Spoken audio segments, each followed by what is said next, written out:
today with the hands of our Honorable Commissioner, sir. So without wasting much time to proceed ahead, I now request our Chairman Murtuza Bhai to please address all of us.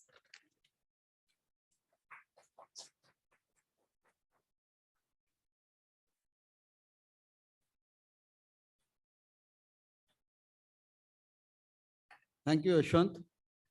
Good afternoon to all. Good afternoon. Thank you. Good evening. Thank you. Before I proceed ahead, let me request Central Council Member Umesh Sharma, Vice Chairman Yashwant, to welcome Shri Rajiv Kumar Mittal sir with a bouquet. Please. Shweta also, Gautam, if you all can join. Sir, welcome, sir.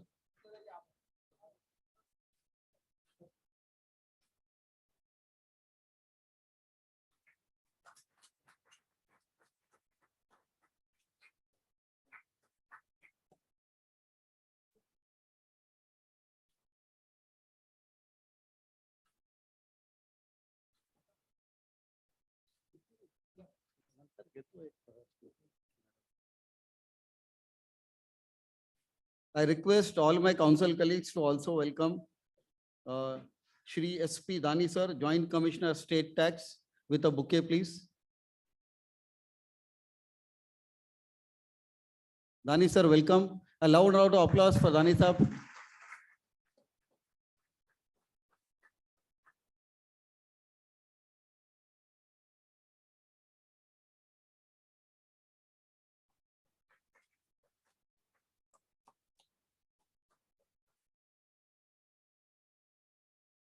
Let us also welcome Shri Pramod Bhosle, Deputy Commissioner State Tax. Yashwant Bhai, Umesh Bhai, if you can join also, please. I request everyone for a loud applause, please. Welcome, sir.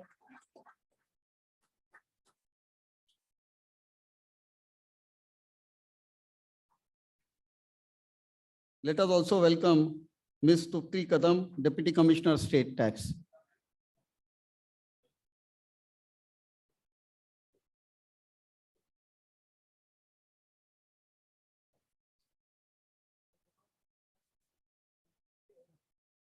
Madam, welcome.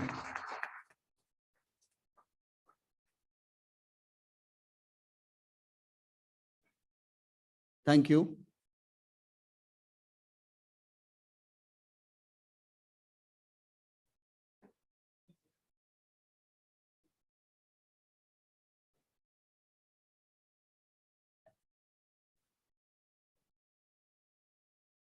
So once again, a warm welcome to everyone.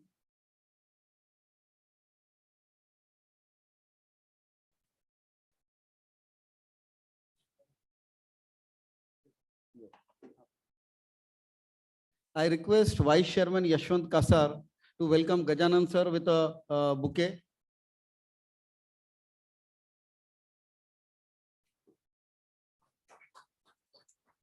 Thank you, sir, and welcome.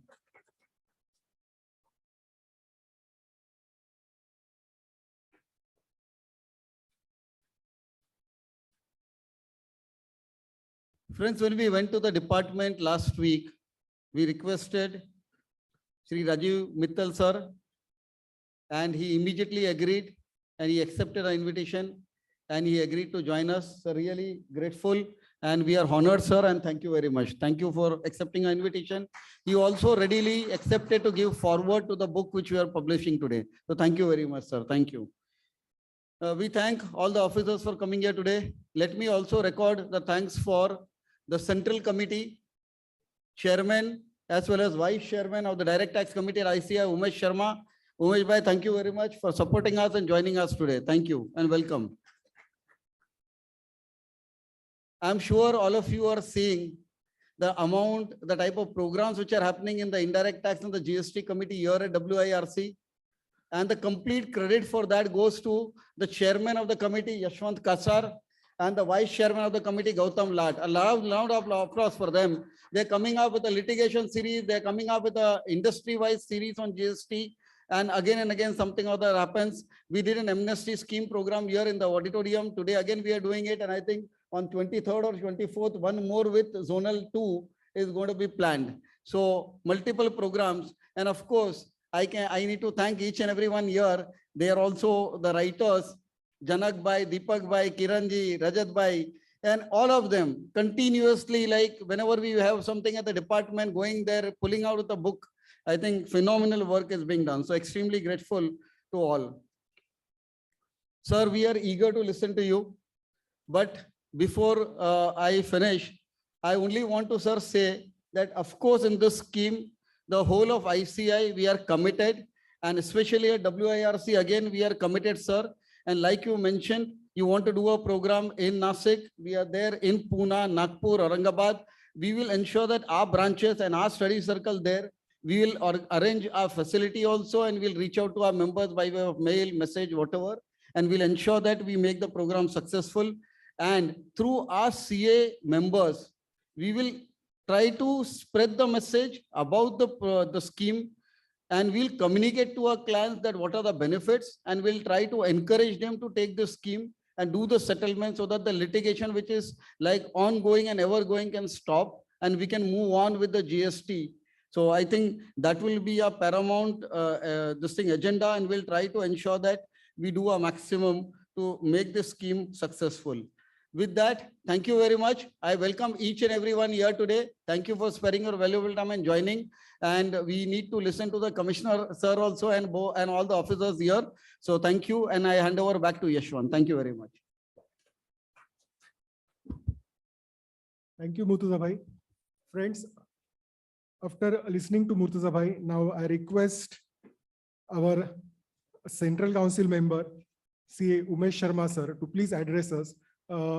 I still recall when Umesh sir was chairman of GST committee at WRC, I was the vice chairman, and under him we learn a lot, and we try to imitate him and try to do work as per his guidance and his path. So he is always motivator for all of us. Now, Umesh Sharma, the Karnitikar. Thank you, Yashwant. Today is a public meeting on the settlement scheme. और जब public meeting है तो एक सहज और साधारण भाषा में बात करना ये दिल को छू जाता है। तो मैं आज चाहूँगा कि हमारे करदाताओं को भी ये सेटलमेंट स्कीम का ज्ञान सबको मिले। और ये जो पब्लिकेशन हम आज पब्लिश करने जा रहे हैं, ये WIRC की बहुत बड़ी मेहनत है, सारे हमारे राइटर्स की मेहनत है। और इसको अगर समझना है तो बड़े सहज और साधारण भाव से बोलूं तो what is mean by settlement, Hindi के अंदर इसका अर्थ क्या है? इसका अर्थ है समझौता। अब समझौता करवाना है तो दो व्यक्तियों के बीच में समझदार आदमी चाहिए, और ये समझदार आदमी कौन हो सकता है? तो हमारे सीए भाई लोग, हमारे टैक्स कंसल्टेंट लोग हो सकते हैं, और उनकी समझदारी से ये स्कीम को हम और सक्सेसफुल कर सकते हैं। और जीवन में समझदारी अगर लानी है तो दो चीजें बहुत जरूरी है, एक है ज्ञान और दूसरा है अनुभव। और ये स्कीम लाने में सभी प्रकार से ज्ञानी और सभी प्रकार से अनुभवी और सबसे ज्यादा समझदार राजू मित्तल सर हमारे साथ में यहाँ आज विराजमान है, जो बड़े सुचारू रूप से इस GST महाराष्ट्र के डिपार्टमेंट को संभाल रहे हैं। And sir, hats off to your efforts. There is a zero pendency of returns in GST about 10 lakhs in our region, and the efforts and dedications of your speak a lot because we already met you. और जब हमने sir को इस programme को आने के लिए आमंत्रित किया तो सर ने बोला कि yes, I will come there and we will publish the book. और ये जो बुक पब्लिश की गई है इसको आप लोग पढ़ेंगे तो हमको इसमें से बहुत सारा ज्ञान और अनुभव प्राप्त होगा, जिससे हम समझौता करने के लिए, करदाता को जल्दी से समझौता करवाने के लिए हम अग्रसर रहेंगे। Just we interacted with the sir and sir said that near about 10 lakh and below जो आउटस्टैंडिंग है उसके जो नंबर ऑफ केसेस आनी चाहिए that is in lakhs, and the scheme has now got 5,000 plus application. So it's a humble request for our professional brothers and sisters to popularize the scheme and get on board the taxpayers. Hats off to Murtuza's efforts.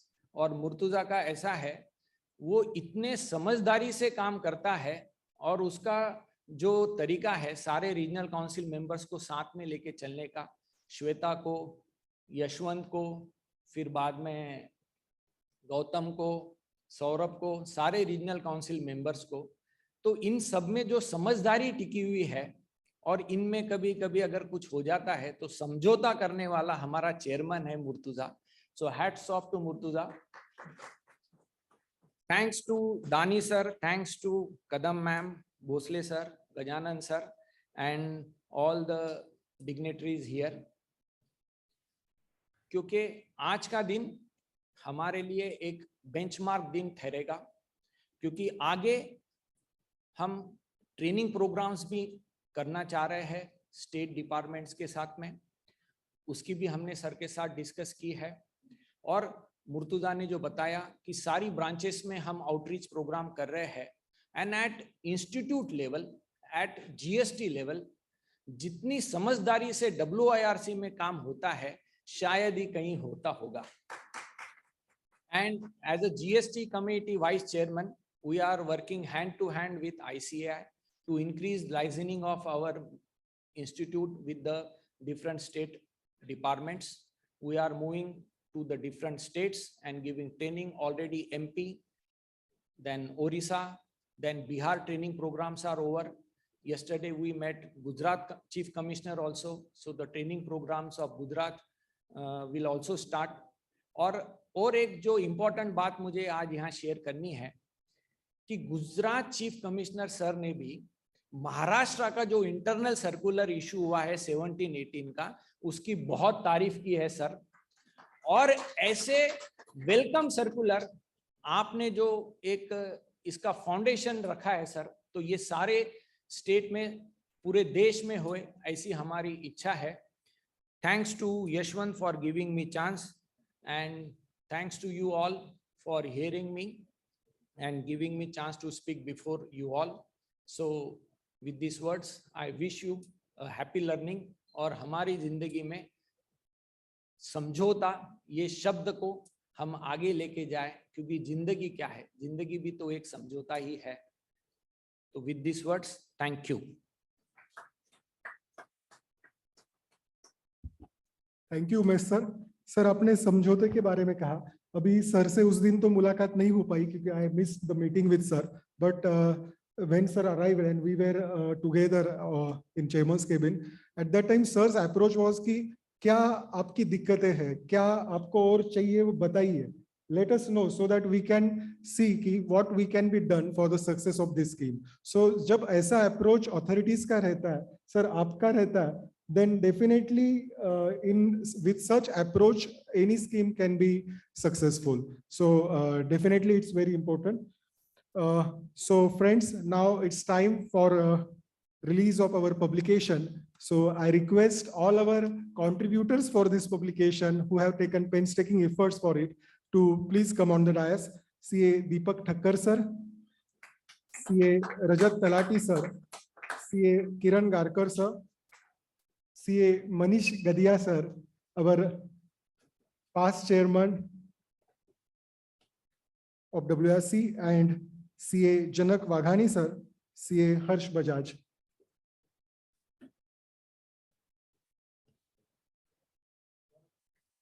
Sir, please come.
Thank you all. So friends, now after the release of this publication, I request our Vice Chairman of GST Committee, my colleague CA Gautam Lal, to please give the introduction of our today's chief guest, Shri Rajiv Mittal, sir.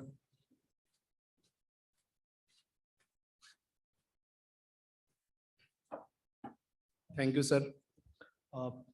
Rajiv, sir, it's an honor for us to have you over today. So Shri Rajiv Mittal, sir, is an IAS officer of 1998 batch of Maharashtra cadre. By profession, he is an electronics and communication engineer. He has worked in the area of budgeting, finance, and home ministry earlier. Before, joined as a commissioner of state tax Maharashtra GST, he was working as a secretary to budget and expenditure team to government of Maharashtra. He has also worked as a private secretary to Honorable Home Minister of Government of India.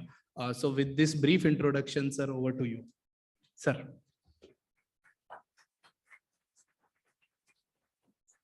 Thank you, Gautam. Now I request our WRC chairman, CA Murtuzabhai Katswala, and the Secretary of Chamber of Tax Consultants, CA Mehul Seth, sir, to please come forward for the felicitation of our chief guest, Rajiv Mittal, sir.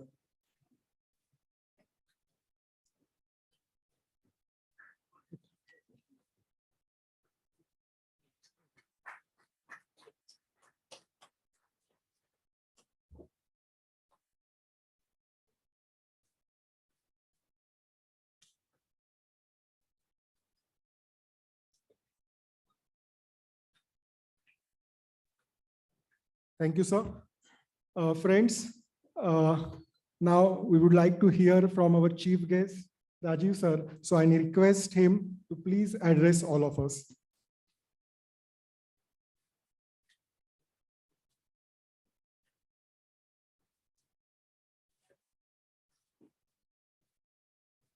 Close this down. Yes.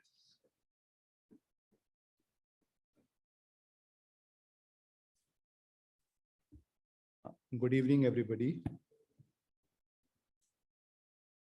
Dignitaries on the dais, all the office bearers of ICIWIRC, Mr. Murtuza Kachwala, Shri Yashwant Kasar, Central Council Member Shri Umesh Sharma, Secretary Srimati Shweta Jain, Gautam Mehul, other respected gathering here, and all the taxpayers who are present for this public meeting.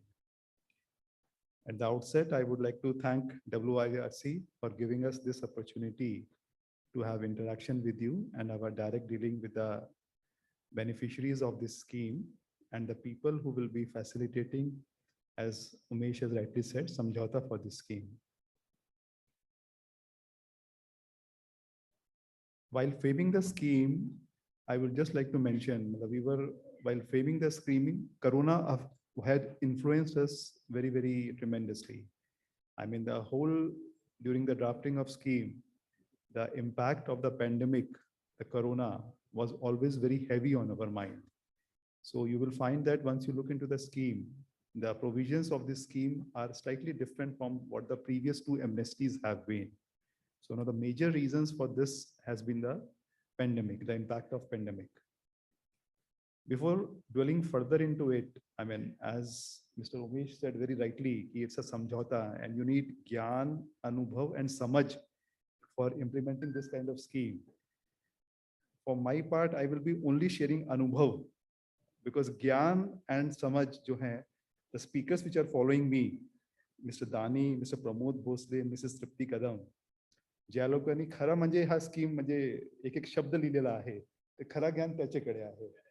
I will be only sharing my experience as an administrative head.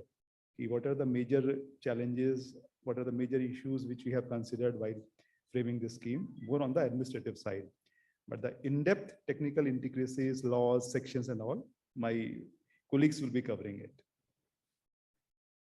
I just forgot to mention during introduction that I have almost 4 colleagues from the GST department, Mr. Dani, Mr. Bhosle, Mrs. Kadam, and Mr. Khanande, who will be, after my talk, they will be addressing you in detail the technical part of the scheme. So as I was explaining, one of the main consideration while framing the scheme was pandemic. What is the impact of pandemic? And one of the pandemic's impact I can see right here is the people's reluctance to join physical meetings now. The speaker was telling me that we had 350 registrations, but when it came to the actual presentation, it came to only 15. I mean, that is fine because everybody after the pandemic is used to virtual and online mode of sessions rather than physical presence. So anyway, coming back to the topic, the pandemic has the adverse effect on all of us, especially the economy, and all the micro, medium, and small industries, as per our research in the government, we found were the major sufferers. So one of the key features in this scheme is a special treatment to the taxpayers having small entries. As you find, if I have to just put this scheme in one word or one sentence, I mean, ज्या लोकांकडे 10 लाख पेक्षा कमी थकबाकी आहे, त्यांना फक्त 20% रक्कम भरायची आहे, 2 लाख रुपये, आणि आपला सगळा प्रकरण मिटवायचा आहे. That is in one line the key of this scheme. बाकी सगळं ठीक आहे, 75 जे 10,000चे खाली येते आहे, 10 लाखाच्या वरती पण आहे. पण जे प्राइम फोकस स्कीमचे आहे ते या सेगमेंटसाठी आहे. जेव्हा आपण विचार करतो, आज साधारणतः आपल्याकडे जवळपास 4.5 लाख ते 5 लाख प्रकरण असे आहे की ज्यामध्ये जुने म्हणजे जीएसटी पूर्वीचे आपल्याकडे थकबाकीचे प्रकरण आहे. काही प्रकरण ते बीएसटी इराचे पण आहे. म्हणजे 15-15, 20-20 वर्ष जुने प्रकरण आहे, ज्यामध्ये आता रक्कम पण राहिली नाही, किंमत पण राहिलेली नाही जास्त. तर शासनाचा एक प्रयास असा आहे की हे सगळं प्रकरण संपवायचे आहे आणि त्याला अनुसरून हे स्कीम आणलेली आहे. म्हणून सर्वांना हे विनंती आहे की सर्व लोकांनी म्हणजे ह्या स्कीमचा पूर्ण लाभ घ्यावा. अल्टिमेटली जर आपण विचार केला, 10 लाखासाठी जर आपण शासनाची भांडणार आहे, आपण किती वकील लावले, काय लावला, 2 लाख ते वकील फीस पण घेणारच आहे. आम्ही काय म्हणतो, तुम्ही 2 लाख भरा आणि संपून टाका विषय आपला. म्हणून त्या हिशोबाने लोकांनी विचार केला पाहिजे आणि जे सगळे व्यापारी आहे, मध्यम वर्गाचे त्याच्या जे लिटिगेशनचा खर्च आहे ते कमी व्हावा. काही ना काही कुठे ना कुठे ताण असतोच. एखादा प्रकरण पेंडिंग असला, कधी नोटीस येईल, कधी बँक अटॅचमेंट येईल, कधी रिकव्हरी येईल, आणि स्पेशली फेब्रुवारी मार्चमध्ये हे विभागाकडून हे ऍक्शन जास्त घेतली जातात. तर हे सगळं आता आपल्याला मिटवायचं आहे, अटपायचं आहे, त्यासाठीच एक प्रकरण आहे. Sorry, okay, I will be mixing Marathi, English and Hindi. ठीक है. कहने का उद्देश्य ये है कि 10 लाख में से हम बोल रहे हैं कि आप 2 लाख भर दीजिए. 2 लाख रुपए अगर आप देखें, आप अगर कोई भी वकील लगाएंगे तो 1.5-2 लाख रुपए तो आपको उसी में चला जाएगा. तो वहां पे पैसा खर्च करने के बजाय हम कह रहे हैं कि 2 लाख रुपए भर दीजिए और अपना प्रकरण खत्म करिए. अगर वो प्रकरण पेंडिंग रहेगा, आपके मन में हमेशा एक डर रहेगा, कभी भी नोटिस आ जाएगा, कभी भी रिकवरी हो जाएगी, कभी भी अटैचमेंट हो जाएगी, आपका पूरा जो बिजनेस प्रोसेस है उसमें आपको दिक्कत आएगी आपको.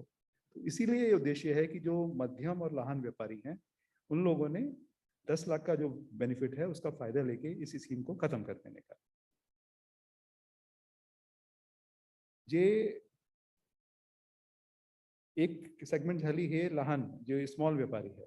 दुसरी सेगमेंट जो आहे ते आहे जे लार्ज टॅक्सपेयर्स आहे. लार्ज टॅक्सपेयरचे या हिशोबाने म्हणजे जे लोकांकडे 10 लाखापेक्षा जास्त थकबाकी है, ज्यादा एरियाज है, उन लोगों को भी हम लोगों ने एक स्पेशल प्रोविजन दिया है कि उन लोगों को हमने इंस्टॉलमेंट का ऑप्शन दिया है. जिन लोगों के पास 10 लाख से ऊपर है उनको 20% वाला सहूलत नहीं मिलेगा. उनको कुछ फॉर्मूला है, उसके हिसाब से कैलकुलेशंस होंगी जो मेरे आगे वाले स्पीकर्स बताएंगे आपको कि डिस्प्यूटेड टैक्स कितना भरना है, अनडिस्प्यूटेड टैक्स का कितना परसेंटेज है, इंटरेस्ट कितना है, पेनल्टी कितना है. लेकिन उन लोगों की सहूलत के लिए लास्ट ईयर का स्कीम का हमने अनुभव लेते हुए उन लोगों को हम लोगों ने एक इंस्टॉलमेंट का ऑप्शन दिया है कि वो 3-4 इंस्टॉलमेंट में पैसे भर सकते हैं. इस तरह से मतलब स्कीम का फोकस है कि जो 10,000 से नीचे के लोग हैं उनको पूरा माफ कर देगी गवर्नमेंट. 10,000 से 10 लाख का 20% भरना है, और जो 10 लाख तक और जो 10 लाख के ऊपर है उनको साधारणतः एक स्कीम के हिसाब से पैसे भरने हैं, लेकिन उनको इंस्टॉलमेंट का ऑप्शन दिया है. इसमें जवळपास ऑलमोस्ट 4.5 लाख एंट्रीज हैं हमारे पास में जो पुराने इराज की हैं. तो हमारी अपेक्षा ये है कि 4.5 लाख लोगों में से कम अगर 60% का भी विचार करें, 60% का, तो 2.5 से 3 लाख लोगों ने इस स्कीम में फायदा लेना चाहिए. अब आज जो ऑडियंस है उसमें से एक मेन वर्ग अपने सामने है जो टैक्स प्रैक्टिशनर्स हैं, और जो लोग ये, जैसे उमेश ने बताया कि जो ये काम करते हैं टैक्स पेयर को समझाने का।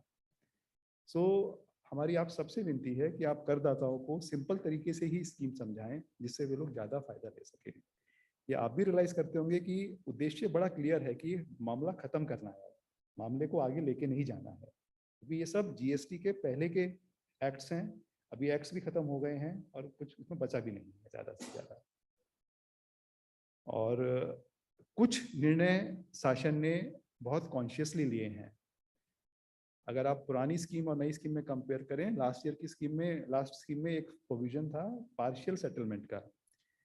तो आप काफ़ी लोगों को हमारे पास रिक्वेस्ट है कि आपने इस बार पार्शियल सेटलमेंट का स्कीम क्यों नहीं रखा। उसका बड़ा क्लियर हमारा उत्तर है, हमारा कॉन्शियस डिसीजन है कि हमको आधा अधूरा सेटलमेंट नहीं करना है। अगर आपको पार्शियल चाहिए तो आप लड़ते रहिए, हम भी लड़ते रहेंगे, जो होगा निर्णय वो होगा। ये स्कीम सिर्फ जो पूरा सेटलमेंट करेंगे उन्हीं के लिए ही है। तो इसलिए कोई भी मांगरी ये ना करे कि पार्शियल वाला प्रोविजन लेके आओ, पार्शियल नहीं लाना है, वो निर्णय बहुत सोच समझ के लिया गया है। तो जो भी स्कीम के निर्णय हैं वो एक फिलॉसफी के तहत लिए गए हैं। जैसे हमारी फिलॉसफी का एक बड़ा मेजर है कि मामले को पूरा का पूरा खत्म करना है। आधे अधूरे मामले में इसलिए बेनिफिट का प्रोविजन नहीं रखा गया है, लेकिन सरकार ने वो निर्णय काफी सोच विचार करके किया है। तो इसलिए मेरी सभी जो टैक्स प्रैक्टिशनर्स हैं उन्हीं से ये विनती रहेगी कि आप भी मतलब इस बात को समझ के टैक्स पेयर्स को कम्युनिकेट करें कि ये शासन का निर्णय है कि अगर पूरा सेटलमेंट करना है तो ही आप इस स्कीम में फायदा लें, आधा सेटलमेंट करने का हम इस स्कीम में फायदा आपको नहीं दे पाएंगे। दूसरा, इस स्कीम में एक चीज हमने और कोशिश करी है जो लास्ट टाइम भी थी कि ऑनलाइन जो फाइलिंग है उसकी फैसिलिटी दी है। अनफॉर्चुनेटली हमारे पास में जो सर्विस प्रोवाइडर है उनका क्वालिटी बहुत अच्छा नहीं है। तो ये मैं आपसे क्यों कह रहा हूँ, मैं आपको आगे समझाऊंगा इस बात को। तो इसलिए हम लोग कोशिश कर रहे हैं कि ज़्यादा से ज़्यादा प्रोसेसेस ऑनलाइन करें, लेकिन हमारी पास लिमिटेशन ये है कि जो हमारी सर्विस प्रोवाइडर की पेस है हमको उसी के हिसाब से हमको काम करना पड़ रहा है उसको। कुछ मॉड्यूल्स उन्होंने डाल दिए हैं जिसमें आप एप्लीकेशन कर सकते हैं, पेमेंट कर सकते हैं, और हमारे ऑफिसर्स को अब वो एप्लीकेशन दिखने लग गई है। अब सिर्फ एक फाइनल उसमें जो चीज़ बची है वो ऑनलाइन प्रोसेसिंग जो है, आप लोगों के ऑर्डर्स निकलने शुरू हो जाए, तो वो भी हम कोशिश कर रहे हैं कि वो जल्दी से जल्दी हो जाए। उसके बारे में मेरे आगे वाले स्पीकर्स आपको बताएंगे कि वो काम कब तक पूरा हो जाएगा, कैसे कैसे करेंगे हम इसको। तो दो चीज़ बड़ी इंपॉर्टेंट है। एक तो आप सब लोगों से मेरी रिक्वेस्ट है कि स्कीम के एंड टाइम तक का वेट ना करें। काफ़ी लोग ये सोच रहे हैं कि सितंबर तक का टाइम है तो अपन लोग अगस्त में जाएंगे, जुलाई में जाएंगे, लेकिन मेरा एक अनुभव है कि नॉर्मली जिस टाइम में रश लोड होता है तो हमारी वेबसाइट्स में दिक्कत आती है और फिर लोगों को एप्लीकेशन करना रह जाएगा। तो आप सब लोगों से विनती है ज़्यादा विचार ना करते हुए करें। और दूसरा क्या है, इस बीच में जो डिपार्टमेंटल के जो एक्शंस हैं रिकवरी के वो चालू ही रहेंगे। तो बैंक अटैचमेंट्स वगैरह लोग बीच में कर सकते हैं आपको, तो वो सब भी बचना है। तो आप अगर उससे करना है तो आप करिए, क्योंकि अगर आप एक बार अपना इंटेंट क्लियर कर देंगे कि हाँ हम लोग स्कीम में पार्टिसिपेट कर रहे हैं, एप्लीकेशन कर देंगे, पैसे भर देंगे, तो फिर आगे के एक्शंस हम रोकने में सहूलत हो जाएगी हमको। और इसमें मॉर्निंग में अभी इवनिंग में चर्चा करते हुए एक मुद्दा ये आया कि आप लोगों की कई रिक्वेस्ट हैं कि कुछ जो पेंडिंग अपील्स हैं, रेक्टिफिकेशंस हैं, उनको थोड़ा एक्सपेडाइट करना चाहिए। उस पर हम लोग कुछ विचार करके आपको कोई लोग फैसिलिटी देते हैं जिस पे आप लोग हमको विचार करके बता सके कि ये रेक्टिफिकेशंस वगैरह वगैरह ये कहाँ तक हम इसको फाइल कर सके। स्कीम का जो मुद्दत है इस बार कॉन्शियसली 6 महीने रखी गई है। 6 महीने इसलिए रखी गई है कि जिसमें जो पुराने अपील्स हैं, पुराने रेक्टिफिकेशन हैं, वो हम निकाल सके। नहीं तो ये स्कीम हम 3 महीने भी रख सकते थे, लेकिन 3 महीने के बदले 6 महीने का ऑब्जेक्टिव यही है कि अभी थोड़ा सा सीजन लीन है, हमारे ऑफिसर्स भी रिलेटिवली फ्री हैं, आप लोग भी रिलेटिवली फ्री हैं, तो उसका अपन उस संधि का अपन लोगों ने अच्छे से यूज करके सारे के सारे जो अपील पेंडिंग है, रेक्टिफिकेशन पेंडिंग है, तो वो हम डिस्पोज करके आप लोग स्कीम का फायदा ले सकें। और ये मेरी आप सबको सुझाव रहेगा कि जहाँ भी आप लोगों को लगे कि जो रेक्टिफिकेशन या अपील्स में आपको कॉपरेशन नहीं मिल रहा है डिस्पोजल पे, तो उसको हम लोगों के नज़र में लाएं। हम उसका कुछ मैकेनिज्म डेवलप करने की भी कोशिश कर रहे हैं, तो जैसे ही वो डेवलप होगा हम बताएं, और हम लोग भी आपकी मदद करेंगे कि ये जो स्कीम है मतलब इसमें आपका पूरा से पूरा फायदा हो सको। और फाइनल एक पॉइंट मैं ये कहना चाहूँगा आप लोगों से कि ये लोग, मैं आपको बड़ा क्लियर कर रहा हूँ अभी से ही, और इस स्कीम में कोई एक्सटेंशन होने वाला नहीं है। कुछ लोग सोच रहे हैं कि स्कीम में एक्सटेंशन होगा, तो इस स्कीम में एक्सटेंशन का हमारा बिल्कुल विचार नहीं है। उसका कारण बड़ा स्पष्ट है कि आप लोगों के एप्लीकेशन हमारे पास सितंबर तक आएंगे और उनको डिस्पोज करते करते हमको दिसंबर हो जाएगा। और दिसंबर के बाद में जो लास्ट के 3 महीने होते हैं उसमें हमारे ऑफिसर्स वैसे ही बहुत काम में बिजी हो जाते हैं। तो हमारा एक्सटेंशन का बिल्कुल विचार नहीं है और करेंगे भी नहीं। तो आप सब लोग ये सोच के ही मतलब अपने जो स्ट्रैटेजीज हैं फाइनल करें। अब कोई अगर बोले कि हमारी कंपनी के प्रोसेस में 4 महीने लगते हैं, 5 महीने लगते हैं, तो वो उनका रिस्क है। आप ये सोचिए स्कीम ऑलरेडी हम लोगों ने 6 महीने की मुद्दत की थी है। अगर उसके बाद भी लोग टाइम नहीं कर पा रहे हैं, मतलब स्कीम में आ नहीं पा रहे हैं और अप्लाई नहीं कर पा रहे हैं, तो उन लोगों को हम ज़्यादा फायदा नहीं दे पाएंगे। बस मैं इतना ही बात कहना चाहूँगा, बिकॉज आगे जो ज्ञान वाली बात है वो मेरे आगे के स्पीकर्स बताएंगे आपको सब लोग की स्कीम के टेक्निकल पार्ट्स क्या हैं। और मैं परत एक बार दोबारा से आप लोगों को धन्यवाद देता हूँ कि आप लोगों ने हमको ये फोरम दिया और सब लोगों से इंटरेक्शन का मौका दिया। Thank you very much.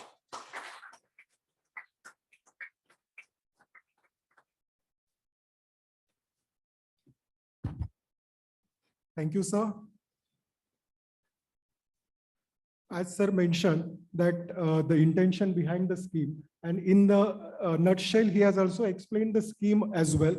And he, as he said about the experience, अनुभव, तो सर ये अनुभव ही है जो पिछली स्कीम और उसमें से जो I would say जो nitty-gritties रह गई थी, those you have met up and then launched this scheme. So I'm sure it will be a successful scheme when there is a leader like you to implement it.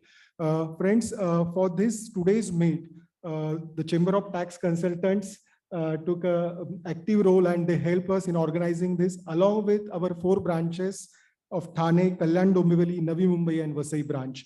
We thank them all. Now I request our WRC Secretary, Shweta ma'am, to please give a formal vote of thanks for this inaugural session.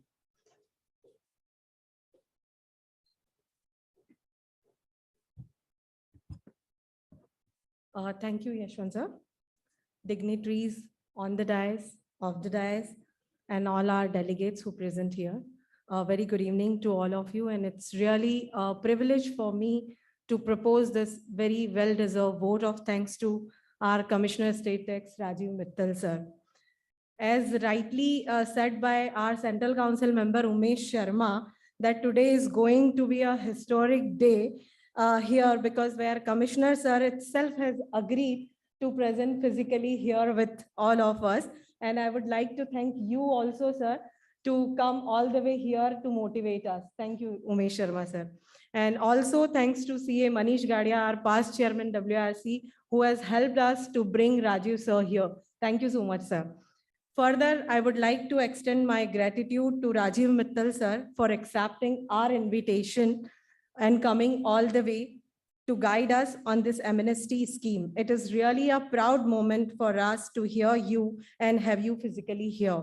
Sir, आपने इस scheme को launch करने का उद्देश्य हमको बताया और इससे हमारे करदाता को कितना लाभ होगा, ये भी बहुत ही सरल तरीके से हमको समझाया है। और आपको सुनने के बाद हमारे सारे सीए कलीग्स को डेफिनेटली डिपार्टमेंट का इंटेंशन बहुत ही साफ तरीके से समझ आ गया है। तो message is very loud and clear, and I assure you that we all are with you to make this scheme a very successful. और हम पूरी इसको अवेयरनेस क्रिएट करने के लिए जितना कोशिश हमारे लेवल पे हो सकेगा हम डेफिनेटली करेंगे और करदाताओं को भी इसके बारे में जरूर समझाएंगे। So thank you so much for once again for being here with us. Thank you so much.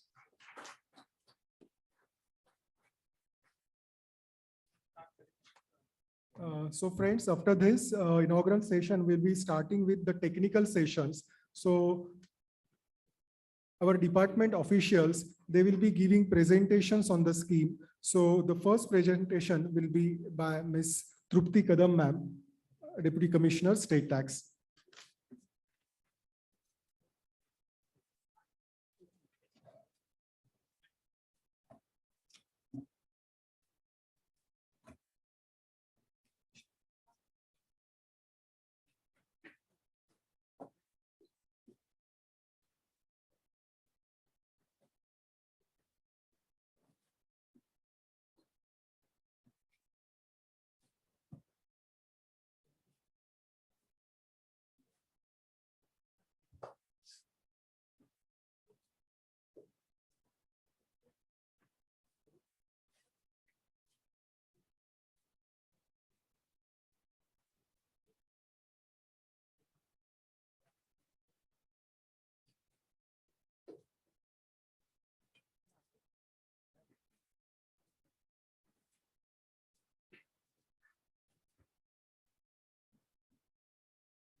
Good evening to all the dignitaries present, the commissioner, the office bearers of the CA association, the members of the trade, various associations, the members of the various trade associations, the dealer fraternity, and my respected seniors and colleagues.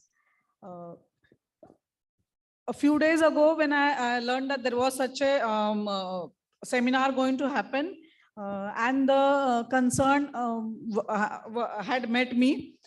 From that day onwards, I saw their commitment. The scheme is launched by the department, by the government of Maharashtra, but the CA Institute, the office bearers were so attached to it to give it a grand success and to guide their dealers, their clients, to make the most of it, out of it. So as we are advertising this scheme as a golden opportunity, I'm very thankful on the I thank on behalf of my department that there's one fraternity outside our department which is also committed to making this scheme a success. Now, before I start, I just want to say that way back in 1990s, when I had completed my 12th, the options to be given to the parents were, along with, if you had taken commerce, you either go for the CA along with your BCom, MCom, or the IC cost accountant. That time I had chosen cost accountant. Then the state civil services happened, and by 2005 I had completed only the intermediate part of it. So मुझे यहाँ आके इतना I just recall all those moments when we had to go to Rohit paper mills at Fort to submit the papers, the four of us sitting to write the answers. The cat killed the rat, one would write, the other said the rat was killed by the cat. So all वो माहौल मुझे याद आया, and also the vibes that I'm getting from all the members over here. There's nothing like this side of the table and that part of the table. So committed you all are to making this scheme a success is really a welcome thing. So we start with this settlement scheme 2022. उसे हम amnesty scheme 2022 भी कह सकते हैं. So पहले जब I'm sure कि आप यहाँ सब CA community ने एक्ट पढ़ा होगा with all its commas, semicolons and all, but थोड़ा सा जैसे हमें टीजर ट्रेलर वैसे हिसाब से रिकैप समझ के इसे ले लो, और those who have not had any chance to go through the act, they can have a fair understanding as we proceed. And as our commissioner sir has already said, this scheme has really been kept simple. Means even while drafting, sir was very particular about the words which we are using. Means us par bhi hame, as we were drafting the various sections, he was always particular about what was coming out of it, whether it was clear. जो भी है intentions बहुत clear आए हैं words में. So now when there is a scheme, there is a settlement scheme. For settlement you will have the areas. अभी इसको areas में जैसे इन्होंने हिंदी में start किया, तो areas को हम areas का अगर हम definition देखेंगे तो उसे देखते हुए हम हिंदी की वो एक लाइन याद आती है, दुआ में याद रखना. तो दुआ DOA, if heavily accented English में उसको दुआ pronounce करेंगे तो वो दुआ है. कुछ हो रहा है क्या? Okay, I'll take care of that. So this areas has the definition of areas has covered. Let me say it, but I will take it back again. Both the sides of the chair. When I file a return, that is the dealer. So dealer ने जो return file किया है, उसके अगर areas है, वो cover हुआ है definition में. Then payable as per a statutory order. Statutory order officer parts करता है, O आ गया. Then recommended to be payable in the audit report. A आ गया, दुआ में याद रखना. recommended to be payable in the audit report. Now, this scheme, as for every scheme, it has a period. So ये जो areas है 3 types के, उसमें जो periods involved है, the assessment periods, वो 30 जून 2017 तक के periods involved cover किए गए. Present scheme, जैसे सर ने mention किया था कि ये scheme और earlier schemes में difference है. Difference in terms of अभी हम जब areas की slide देख रहे हैं तो पहले schemes में where the even when a notice was issued, when when any notice was issued either by the department or self assessment करके the dealer could come for the settlement, तो वो चीजें हमने इसमें नहीं रखे. The return dues are the dues which have been already filed. Are the dues in respect of the returns which have been already filed. उसकी date है 31 मार्च 2022 को. Statutory orders भी वैसे ही है, लेकिन statutory orders का आगे extension है, आगे बताती हूँ आपको. Then also the auditor report, the dues as per the auditor report as on 31st March 2022. इसमें self assessment नहीं cover किया है, लेकिन दूसरे as we go on further, we'll find that self assessment to a limited extent has been permitted in this scheme. So areas के definition से हम आगे जाते हैं. Now I have tried to bring the act as well as the circular issued on this scheme. So हमने जो circular issue किया है उसमें हमने ये जो areas explain किए हुए. So what is a statutory order? Because sometimes somebody may raise a question as to what is a statutory order. So it is a crystallized dues which have been crystallized in some order. It may be an appeal order, the very basis first order, that is the assessment order, a rectification order, and so on, the remedial orders. So these orders which raise the demand, tips, tax, interest, penalty, and the late fee, which is applicable, which became applicable after the things happened. So a statutory order is one which raises the demand of tax, interest, penalty, and the late fee. इसमें हमने the circular में we have explained that when separate orders have been passed for the tax, interest, and एक penalty के लिए कुछ separate order pass किए हैं. So when is the penalty levied? The contingencies have been specified in the sections. Which are the contingencies? Like you give some wrong declarations, some incorrect particulars have been given, some incorrect claims have been made. So ये सब जो है वो that is linked to the tax portion. So अगर ऐसे mostly कभी कभार ऐसा हो जाता है कि असेसमेंट ऑर्डर करते हुए कोई एक हाथ पेनल्टी छूट जाती है. When we are reminded about it, the penalty is levied after giving a proper opportunity of hearing.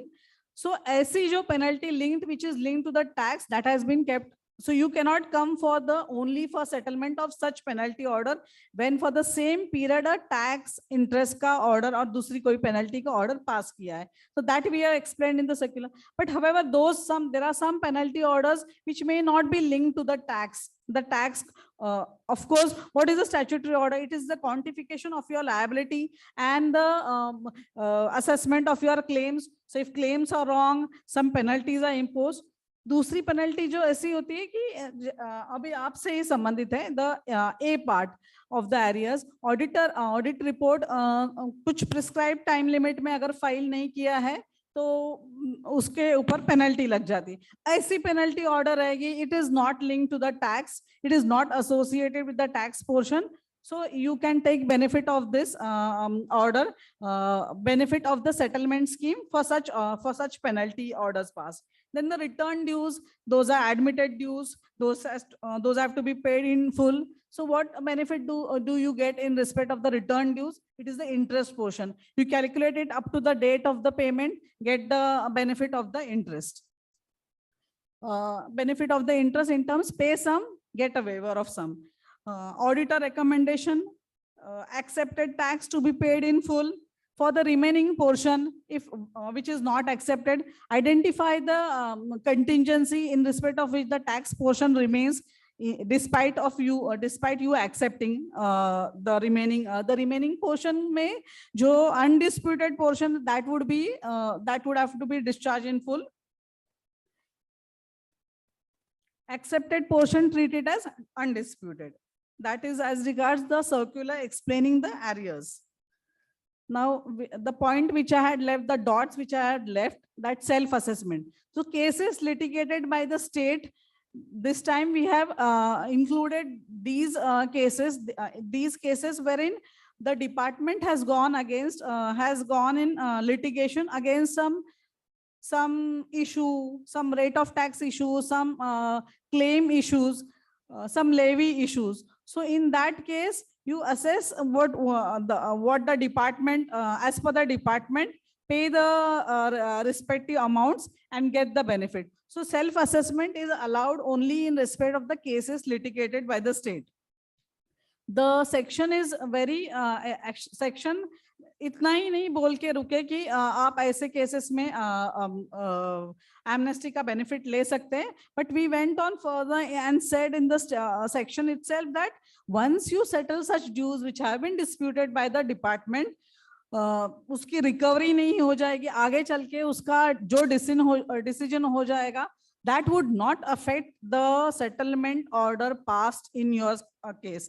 So it is no refund or adjustment of the amount paid towards the settlement or no recovery in respect of the waiver granted. आगे चल के अगर department के favor में लग गया तो जो आपको waiver उसका मिला है वो हम recover नहीं करेंगे. So that section itself has been has taken care to to mention it very specifically that in such cases the dues which have been waived off would not be recovered. Then the definition of applicant, it has been made wide to include, of course, the applicant would be the person who is in arrears, who's interested to settle the dues as per the 3 types of arrears that we have, and the persons who have already availed the benefits in the earlier schemes. Like the earlier schemes, there were some partial withdrawals or some points pe aap settle kar sakte. So other dues which still remain, they can be opted to be settled in this scheme. So those are included in the definition of applicant. Also a financial institution has been included. The financial institution can come forward to settle the claims of the person who has taken the financial benefit from that institution. That is so far as the applicant's definition is concerned. I am not covering 40 sections नहीं है, 20 ही है. तो 20 में से definition के section में से I am covering only the important which we are जो हमें important लगेंगे इस scheme के लिए वही cover कर रहे हैं. Now this I have added because आगे चल के undisputed, disputed का definition आ जाएगा. So what are the components of arrears? The tax, interest, penalty and the late fee. Tax का bifurcation फिर undisputed, disputed में होता है, and this settlement scheme जो relief देता है, जो waiver मिलता है, that depends on the periods involved और उसके बाद ये जो components है आपके tax, interest, penalty. तो tax अगर रहेगा तो उसमें disputed, undisputed. तो disputed के कितना waiver मिल जाएगा, undisputed को कोई waiver नहीं, लेकिन disputed को कितना waiver मिलेगा, या penalty or the late fee. That was the component of arrears.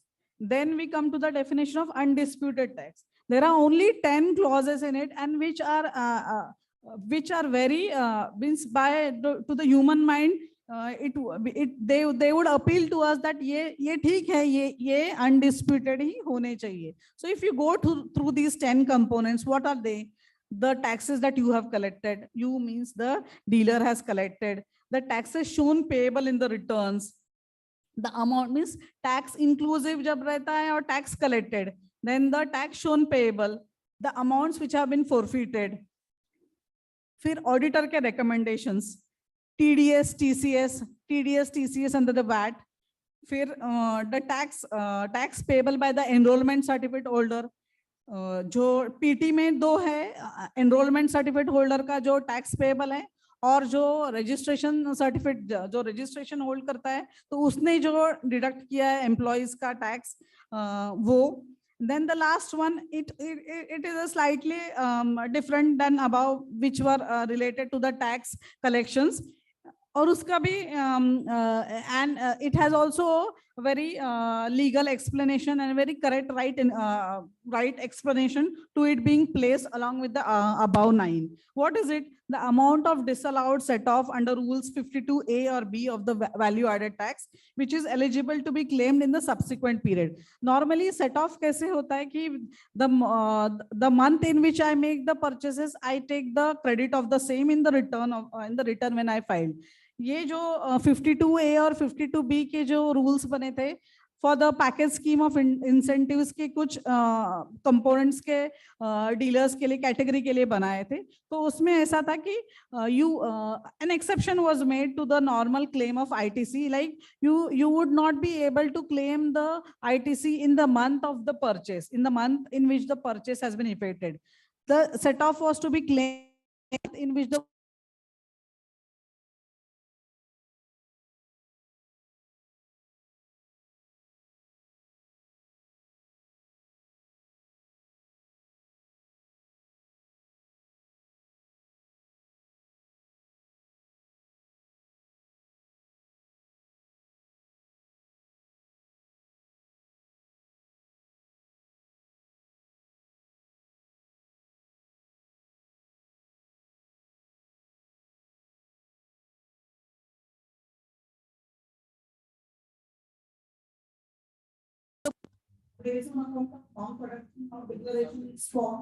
इसमें आपने कोई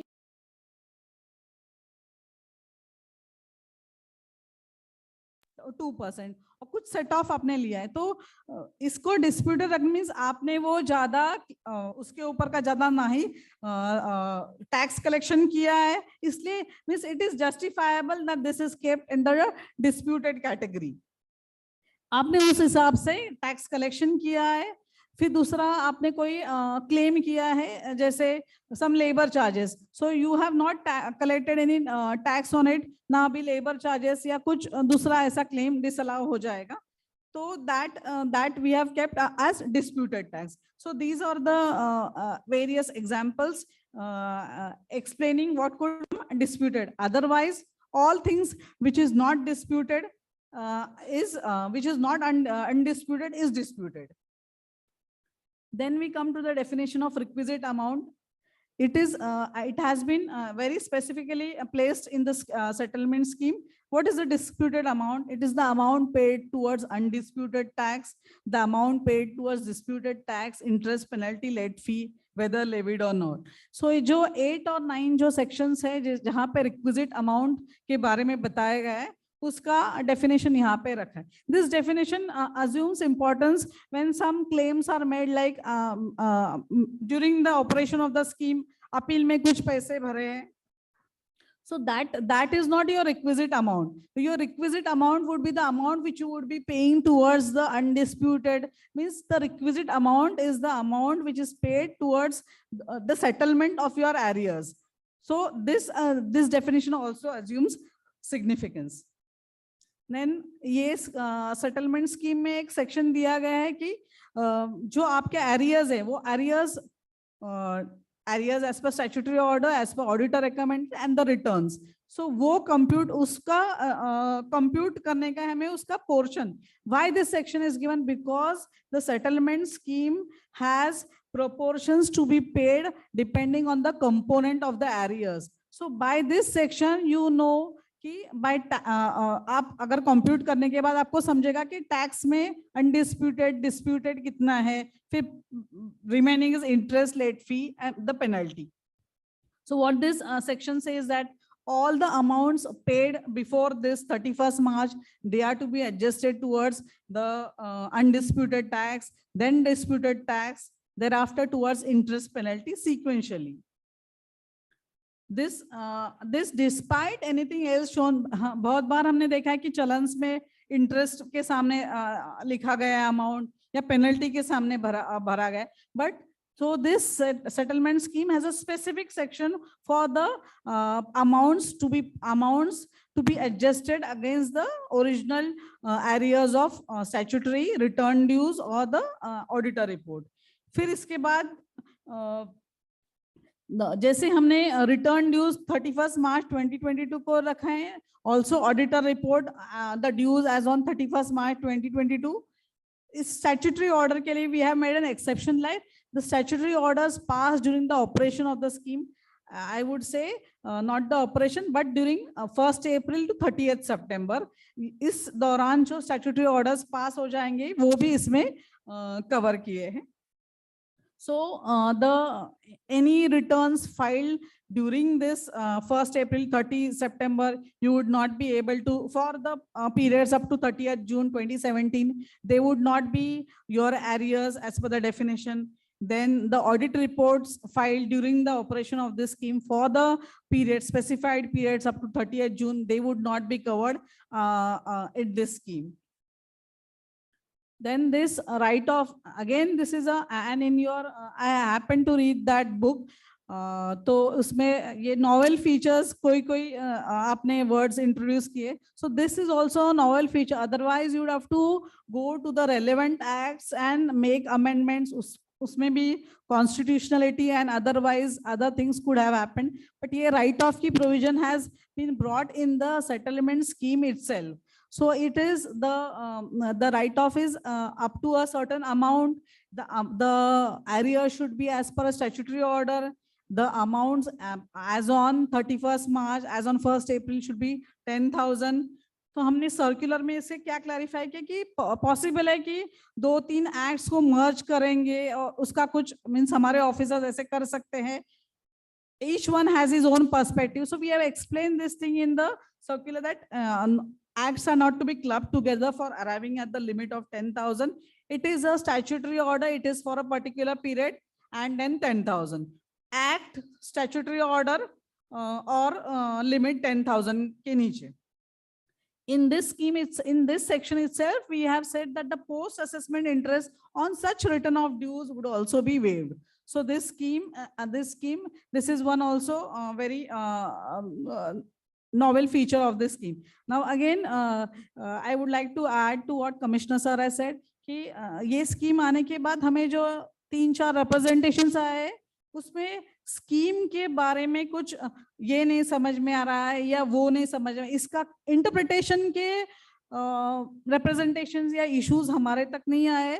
बट व्हाट रिप्रेजेंटेशंस है कि ये स्टैट्यूटरी ऑर्डर के जो ड्यूज है जो 31 मार्च तक 2022 तक ही रखे हैं वो आप 1 अप्रैल से 30 सितंबर तक के पीरियड में जो पास हो जाएंगे स्टैट्यूटरी ऑर्डर उसको भी अप्लाई करो या फिर दिल मांगे more. So like extend it to statutory और extend it to return dues as well, extend it to periods beyond 30th June 2017. So means the scheme sir ने जो बताया कि इससे जो है scheme में है उतना ही उससे those were conscious decisions taken by the department with the approval of the finance department and the honorable finance minister. So ये जो 10,000 की limit और statutory orders up to 31st March statutory order के areas up to 31st March, that is the thing. उतना है, उससे आगे सिर्फ हमें request आए. So we go on to the next thing. Now the options to discharge the requisite amount.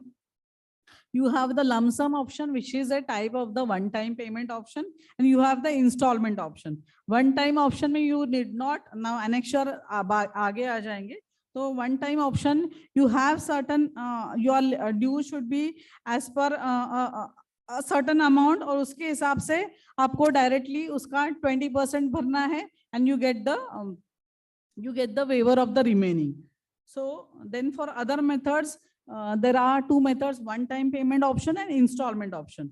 Now ये जो one-time payment or installment option, installment obviously you are getting a facility, extended period मिल रहा है dues को discharge करने के लिए, तो it would always come with a cost, but the cost has been kept reasonable, let me assure you. So these ये जो annexures आगे आ जाएंगे, जैसे आप डिस्चार्ज करने वाले हैं उसको हमने पीरियड के हिसाब से डिफरेंट रखा है.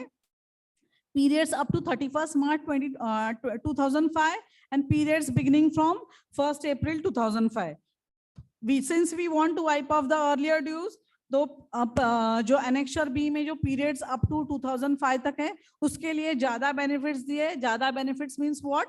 The waiver is kept at a higher quantum, and then the 1st April 2000 उससे commensurate थोड़ा कम waiver है.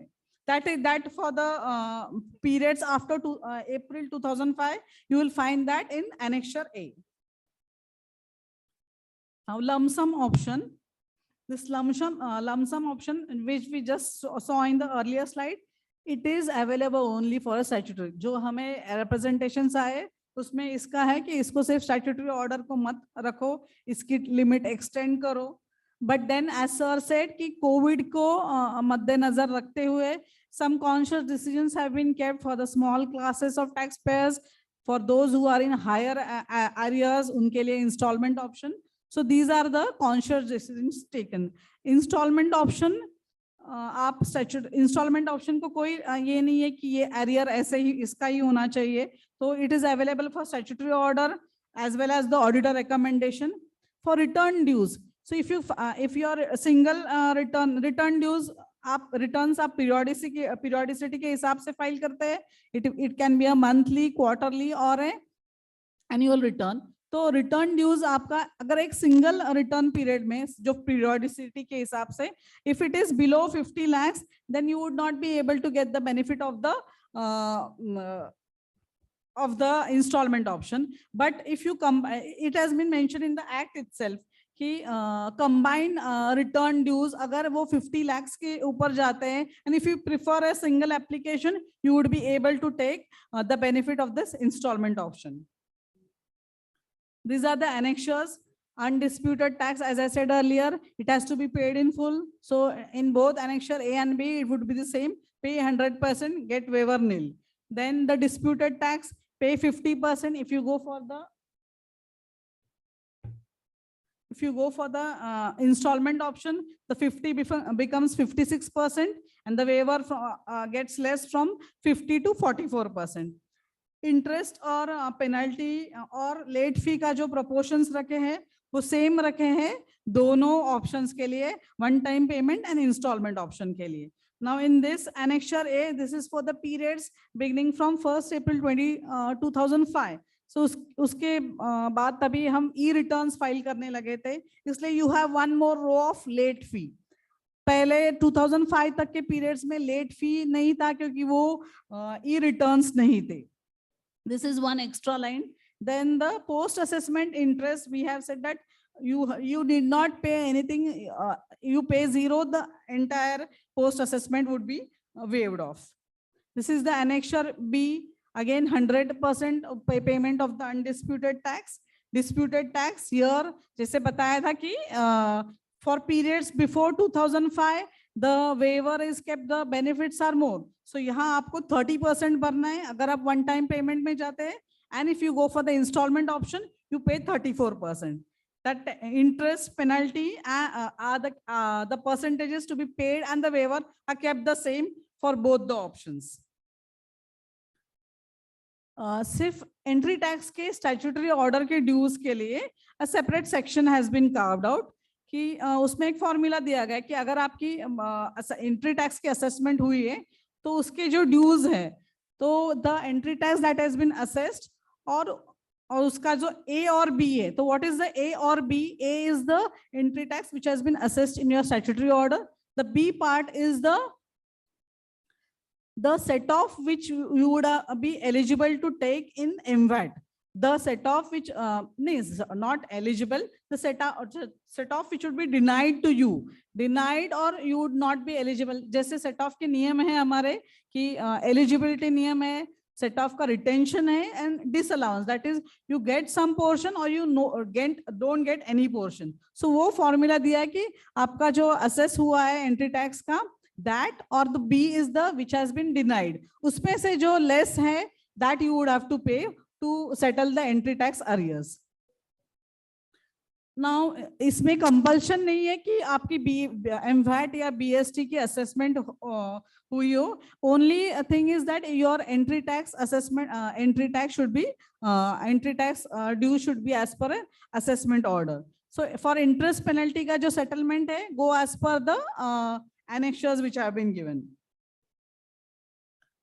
Then this my colleague would deal with this in greater details. I'm just mentioning it, that the application, when it is to be made, 1st April to 14th October. So we have kept a divide between the payment and the making of the application for the convenience of the dealers, the applicants. Like on the last day, there is some snags and the applications cannot be uploaded or the needful details cannot be uploaded. So it has been kept up to 14 September. And a further section has been added to condone the delay up to 30 days. Then the requisite amount, when it is to be paid, it would depend on the options that you are opting for. One-time payment option, it has to be paid by the 30th September, the last day of the scheme. And for the installment option, यहाँ भी हमने 25% पहले रखा था, but sometimes somebody could come up with a more than 25% amount. So we have kept that minimum 25% you pay by between 1st April to 30th September. Remaining you pay it in 3 equal quarterly installments starting from the date of the application. आपने अगर application जो installment late भरा है, obviously it would come with a cost, that is the interest at the rate of 12%. But we have kept a clause that all installments have to be discharged, have to be paid within 9 months from the date of application. Conditions for settlement इस time की scheme की है कि you don't come only for partial. If you want to come fully, come with unconditional withdrawal if an appeal has been filed. Submission of application is a sufficient proof of withdrawal of the application. Then contingencies हमने जो circular में बताया कि where there are interact adjustments and interact adjustments relating to dues or refunds, उसमें appeal में अगर उसका effect दूसरे एक्ट पर आ जाएगा, यहाँ पे जो आपका डिसअलाउंस हो गया है उसका आपके CST एक्ट के असेसमेंट में उसका इफेक्ट आता है. So when there are two acts, interact adjustments, in such cases you have to withdraw the MVAT appeal also along with the appeal wherein the main appeal wherein you are going for the settlement of the arrears. So CST Act के अंदर के आपके dues हैं तो उसके लिए आपको MVAT के अपील भी withdraw करना पड़ेगा. Then obviously we have kept this in the circular. We have mentioned this, that if while drawing the appeal, if there are some audit points, audit objections which are there in that appeal, dispose of these appeals, expedite the disposal of these appeals so that the dealers can come forward to take the benefits of this scheme during the operation of the scheme, that is up to 30th September 2022. Then this also my colleague would be dealing it in detail. There are different forms, separate forms are as per the category of arrears. Statutory order के लिए अलग है, return dues के लिए अलग है. Then the new thing which we have added in this is the form 7, where you show if you have gone for an installment option, you show how the amounts have been paid under that option. These are the forms are as per the remedies available under the Act. So just a mention of these forms. Then the again, I'll just rush through because it would be great dealt with by my colleague. Just a mention, like we have kept electronic application, separate procedure for you, since the applicant includes an unregistered dealer as well. So separate procedure has been kept for an URD applicant. Then attachments to be made to be uploaded along with the application. The verification part, like the officer when he steps in, what he has to see, the factual correctness of the application, issue the defect notice, the order of settlement. Finally, the order of settlement. यहाँ पे in this scheme we have specifically mentioned that if there is some less payment, do not reject the application. So an application won't be rejected merely because the requisite amount has been paid less. ये जो less amount pay किया है, that would be you would be getting the proportionate benefit of that. अगर आपने less amount, undisputed tax के इतना ही किया है, तो you would not be getting any benefit because undisputed tax you make, you have to pay in full. But undisputed tax के ऊपर भी आपका जब पेमेंट जाता है, तभी आपके the components of the arrears के हिसाब से आपको उसका बेनिफिट मिलेगा. जैसे डिस्प्यूटेड टैक्स, उसका disputed tax, the interest and penalty. So the requisite amount which has been paid less would be adjusted first towards the undisputed tax, and the balance which remains would be adjusted against the remaining components of the areas. इसके examples आपके book में भी आए and with great details in our circular also.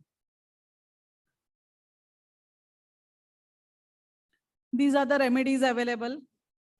The appeal, when to be filed, the appellate authorities, if the order is passed by an authority subordinate to the DC, to the JC if passed by the DC, to the additional if passed by the JC. Filed time दिया है 60 days का. There is no second appeal there is no second appeal provided in this settlement scheme 2022. So then there is the rectification. It is always when the error is apparent from the record, when the order is adversely affecting opportunity of hearing is to be granted. Rectification can be on own motion as well as on application. Application का time limit दिया है 60 days, and the time limit of passing of the rectification order, which is within 6 months from the date of receipt of the order of settlement. Then you have the review. Review का भी order 12 months में pass करना है from the date of service. It is by the authority when he notices any error which is prejudicial to the interest of the revenue. Obviously, an opportunity of hearing has to be given in the interest of fair play in the interest of a fair play. Then you have the revocation. If some benefit has been wrongly taken, जो words है act में कि कुछ materials information suppress किया है, कुछ incorrect information दिया है, then the authority on his own motion would revoke that order. Now this order, when this revocation is to be done, that the time limit has been given, it is to be done within 2 years from the end of the financial year in which the order of settlement has been passed. Now, ये जब revocation हो जाएगा, तो if if those dues were in appeal, the original appeal would be reinstated. Reinstate करने के लिए भी you would have to apply within 60 days from the date of the order of revocation. Now, उसका remedial action करने के लिए अगर this act has used the term relevant act. Relevant act is the word which shows all the acts up to 30th June 2017 which have been covered under the settlement scheme, this settlement scheme. So अगर original act में आपका limitation period expire हो रहा है, तो then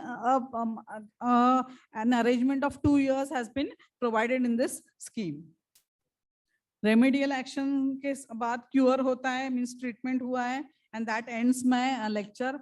I appeal to all of you to take the benefit of this scheme. It is a golden opportunity, and with your support, we would be able to reach out this scheme to the concerned and get clear of the baggage and start afresh with GST. Thank you.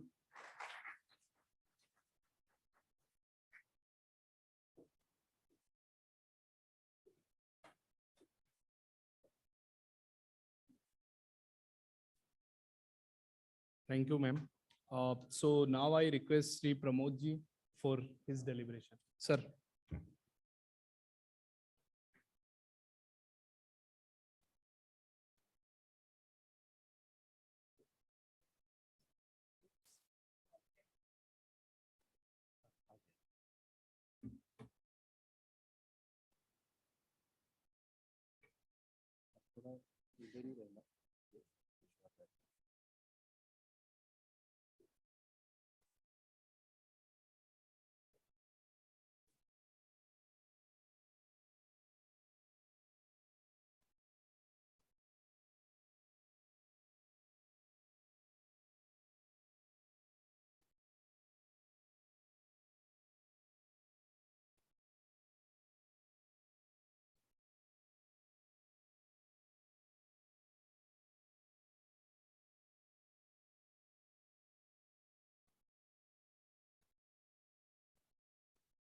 Okay.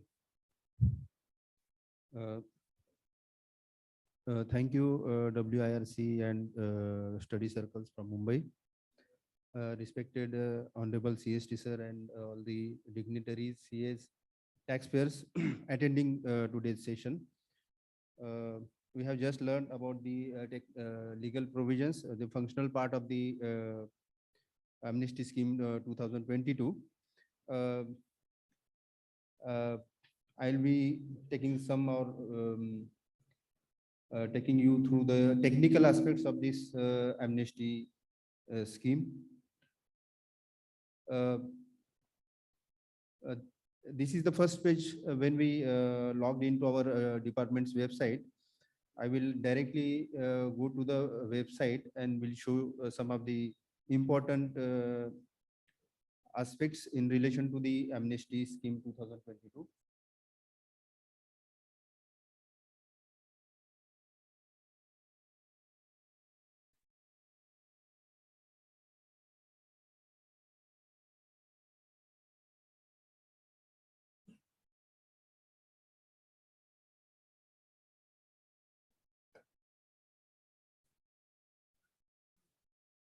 नहीं, मतलब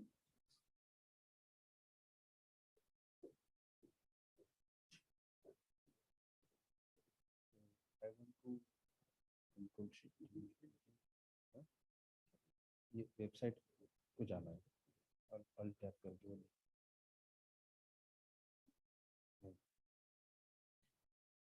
ये screen है ना, then the different screen this one.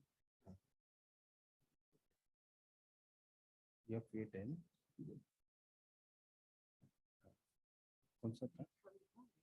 Duplicate. हाँ, हो गया, हो गया.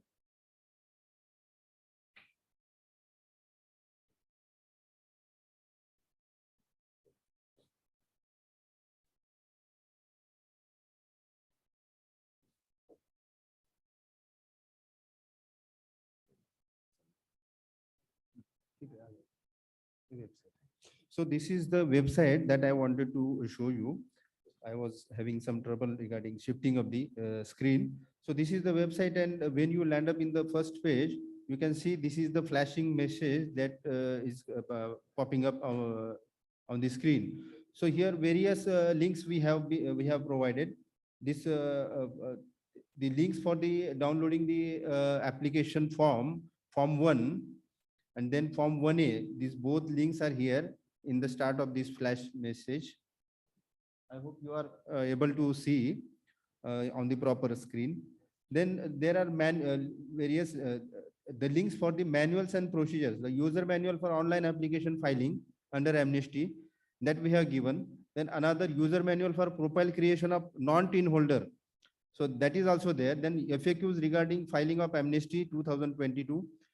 And most importantly, the e-payment for amnesty 2022, e-payment for amnesty. The link is there. Then uploading the amnesty application via dealers portal, that is also there. So, and then the various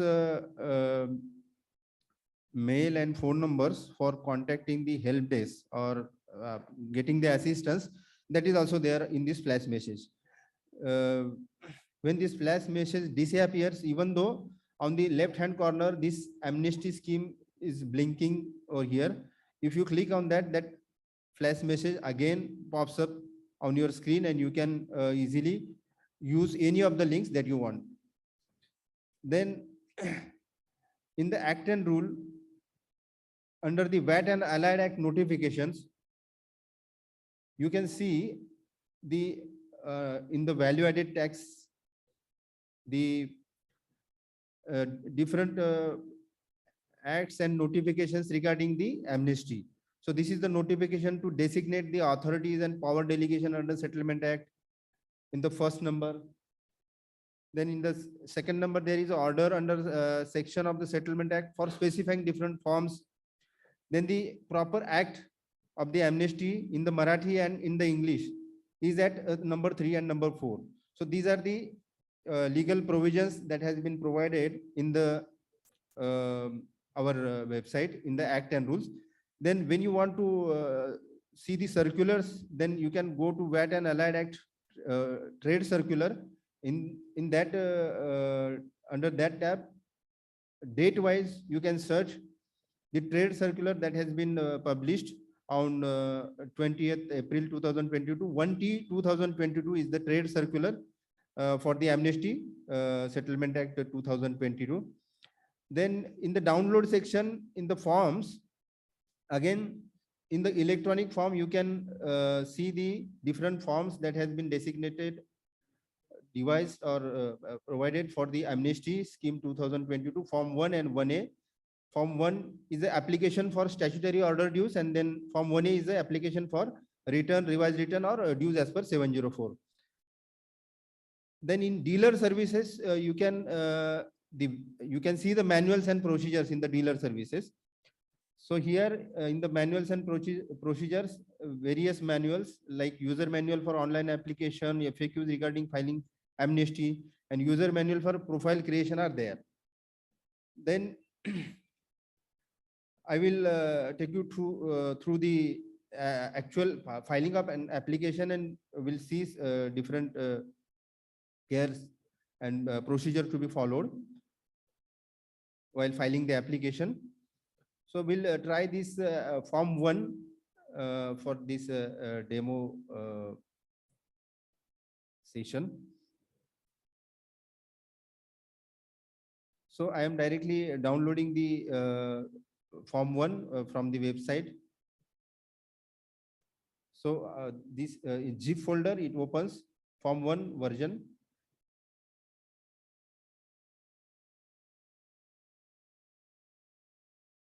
So on the first page, when you any Form 1 or Form 1A, the instruction sheet for Form 1 and Form 1A opens.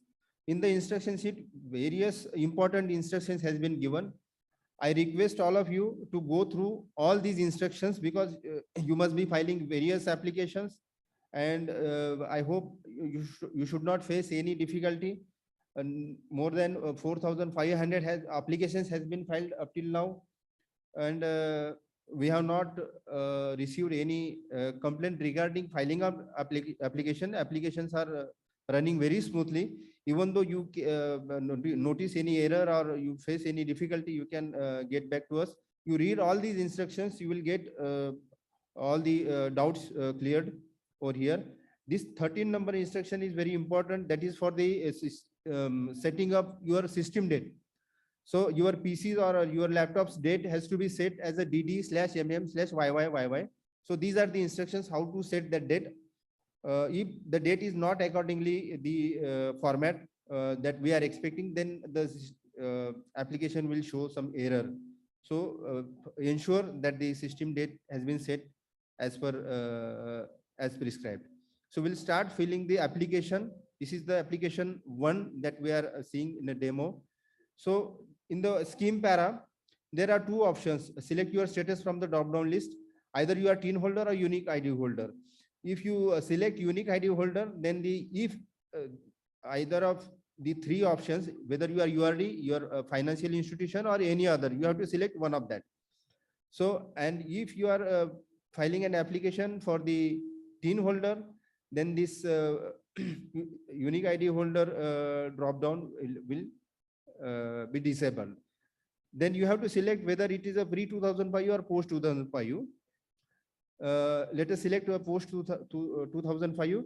You have to select the dues category or slab, whether it is a 10,001 to 10 lakh, 10 lakh to 50 lakh, or above 50 lakh. As you select this option, you will get the payment options below this. Because I have selected 10,000 to 10 lakh, I am getting lump sum and one-time settlement. If I select the 10 to 50 lakhs, then I will get only one option, and that is a one-time settlement option, like this. If I select the above 50 lakhs, I want to fill up any application above 50 lakhs, then I will select this one, whether I will be able to see the installment option also. So we'll as an example practice session, we'll see this 10,000 to 10 lakh, and we'll see the one-time settlement option so that we can see how to fill up the details about the disputed undisputed part. Then I have selected the part 1 and part 2. So what is the part 1 and part 2? While filling the application, if it is an application, you are filing an application form 1, then part 1 is for the application to be filed against the statutory order against which appeal has not been filed. And if you are making an application for the appeal order which has been withdrawn fully, then you have to select the part 2. In case of form 1. But in case of form 1A, that means an application to be filed for the return dues or 704 dues, then you will get two options, category 1 and category 2. So category 1 is for the return dues and category 2 is for the 704. So we are filing the application for part 2.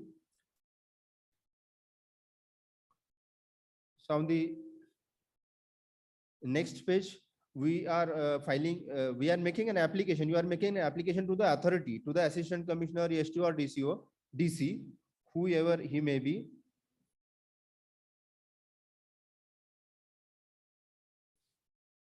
I'm randomly filling this.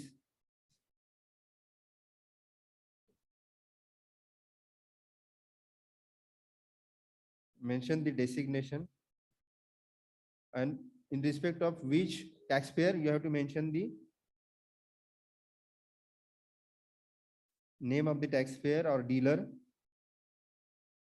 ABC Enterprise. And from this drop down of the act, you have to select the act proper. So let us take a MVAT Act and click to proceed. It is very simple application, and within 10 minutes you can fill up all the details once you practice 1 or 2.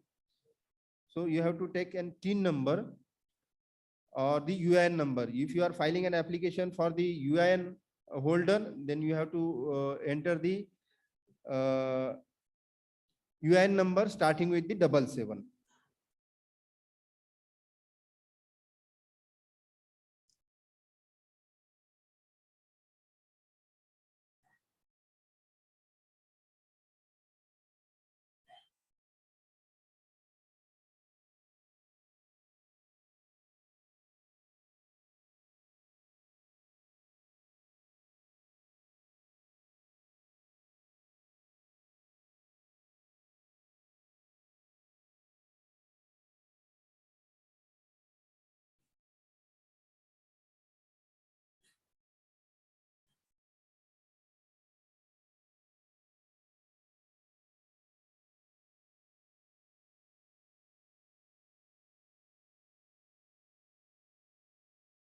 So we'll take the TIN number which I am using for the testing.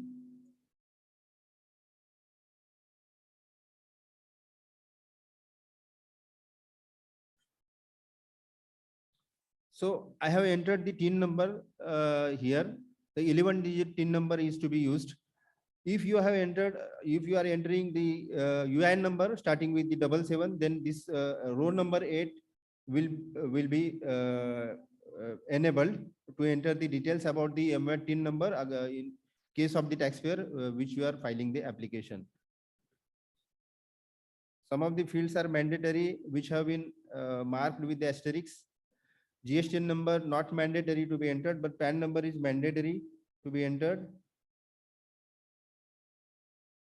Then address, correct address is to be mentioned.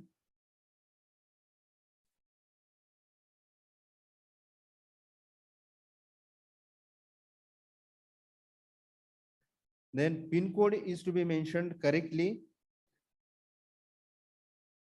because in case of URD dealers, based on the PIN code, your application will be allocated to the division based on the PIN code. So in case of URD, you have to mention the correct TIN number. Then mail ID and phone numbers has to be entered correctly, because for the proper communications.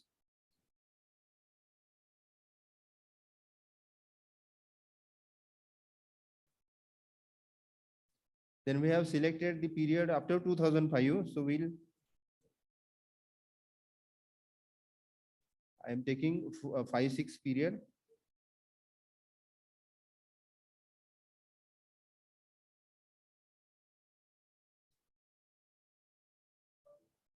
So some error has been shown. The from date must be in the same financial year. So when you make any mistake, this will give a error message.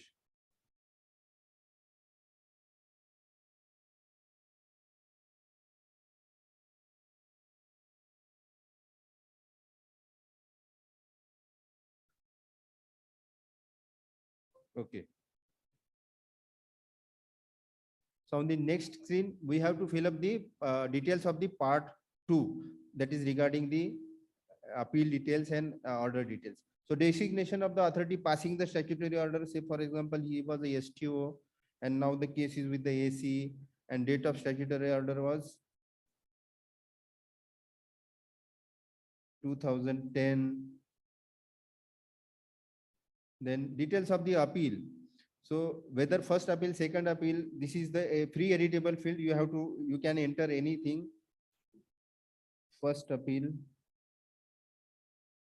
Designation of the appellate authority, you have to drop down.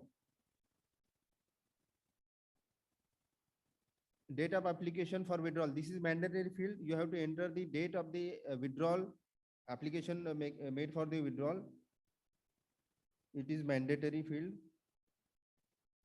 The appeal withdrawal order number is not mandatory. You can skip that if order is not passed at the time of filing an application.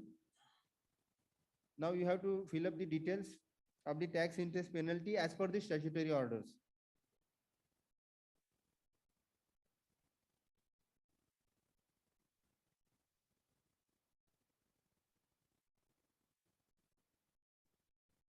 So this was the order, 10 lakhs, 100 rupees. Then you have made some payment before 31st March 2022. You have to enter it into table 2. Say for example, you have paid 1 lakh rupees of a tax in appeal.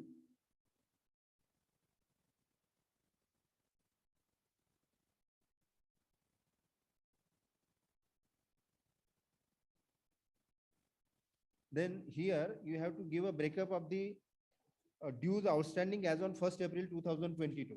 You have to give the breakup as to undisputed or disputed. Here in this second table, one query was being asked that what about the waiver amount that you have received as per the Settlement Act 2019. So whatever waiver order you have got, including tax payment and waiver amount, you can enter into this field in the second table. And the challan you have to attach for the payment, whatever you have made. And you can attach additionally the settlement order passed at that time. So officer can gather the differences between this, the challan amount and whatever amount you have mentioned. So you have to enter the waiver and tax payment amount is in this table number 2.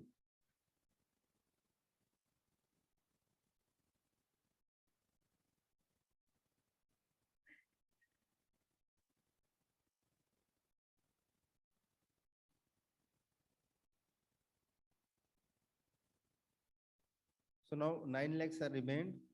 This table number 4 is in respect of the orders that has been passed after 1st April 2022. So if order has been passed between 1st April 2022 to 30th September, then you have to enter this table number 1 and table number 4. You have to escape then table number 2 and 3. So all the details that has been entered into table number 3 or 4, whatever case may be, will be populated automatically in this waiver table. So this is the waiver table. The 2 lakh of undisputed tax, you have to pay it fully. So there is no waiver calculated in this case. Then 2 lakhs of disputed tax, you have to pay 50% of it in case of one-time settlement. We are going for the one-time settlement. So 50% in case of for the period after 2005. So 1 lakh will be payable and 1 lakh will be the waiver. In case of interest, you have to pay 15%. So 45,000 you have to pay. 2,55,000 will be waiver automatically populated in the last column. Then for penalty, you have to pay 10%. So 20,000 and 1,80,000 will be waiver, and here 5% of the late fee. So 95% will be waiver. So 365,005 is the requisite amount that is calculated, and 535 is a waiver. We'll go further. So on this payment details, you have to mention the SIN number, period, payment date, and amount. So 20-digit SIN number you have to mention correctly.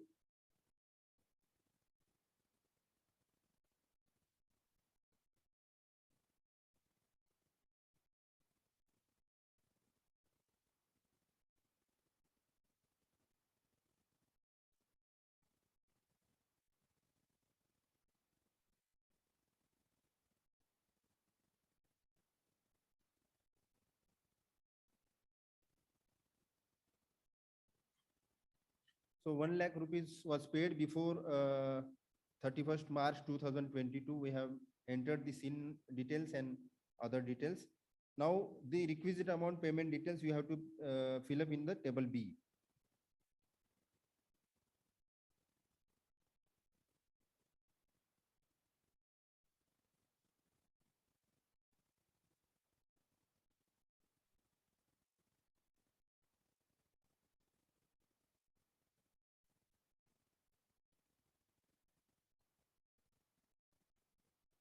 So date of payment, naturally it will be after 1st April 2022. And how much the amount is to be supposed to be paid? 365,005. So 365,005 payment has been done. So now before filling this form, you should ensure that you have made the payment for this 365, because you should have the SIN details.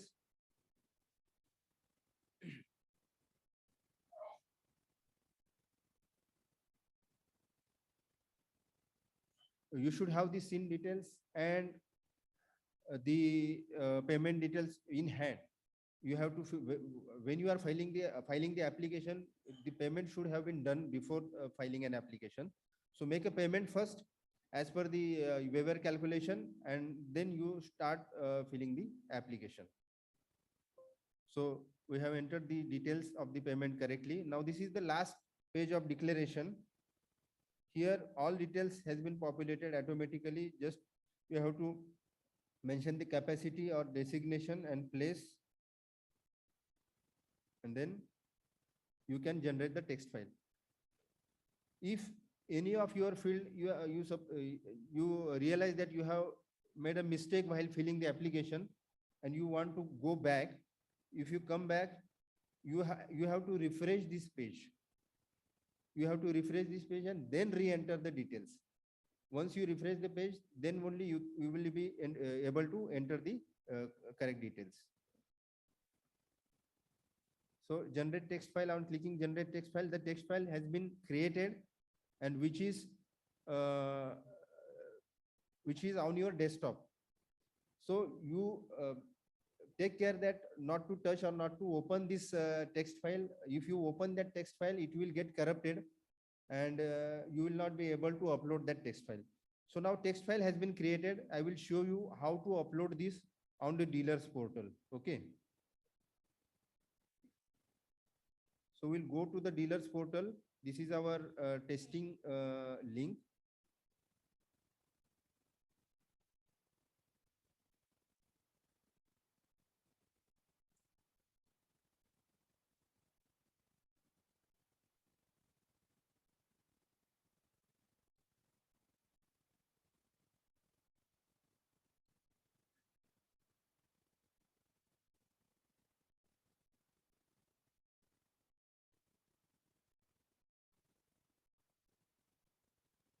So we are logging into dealers portal. Likewise, when you logged into dealers portal, you can see this amnesty scheme 2022 tile over here. Here you will see three options. On clicking that, you will see three options: application upload. So you have to use this application upload link for uploading the application. Then application status and defect notice compliance. from this, you can see the status of your application, whether any defect notice has been issued, settlement order has been passed, or rejection order has been passed. And in the third, you can see the acknowledgement or order details. Okay. So let us use this application upload to upload the .txt file that we have created. So I have clicked on that, and here we can see the details such as act. You have to select the proper act for which you have created the text file, then financial year, correct financial year. These are the validations that has been provided. So our period was 5-6, and the application form was form 1. It was not form 1A. So I'm selecting the form 1, and from browsing from the desktop, I will upload this file. So this is the text file on desktop that has been created on 7.1 at 7.1 PM. So this is the text file. I have not opened that, not touched that. I am selecting that, and see now this is attached here, and I am uploading this text file. So this is the error that has been shown and is showing that the template is not uploaded. So there is a little bit error in the template that we are using. It's the correct template has been uploaded in the system in the download portion of the website, and previous version of the template which I have downloaded from the link.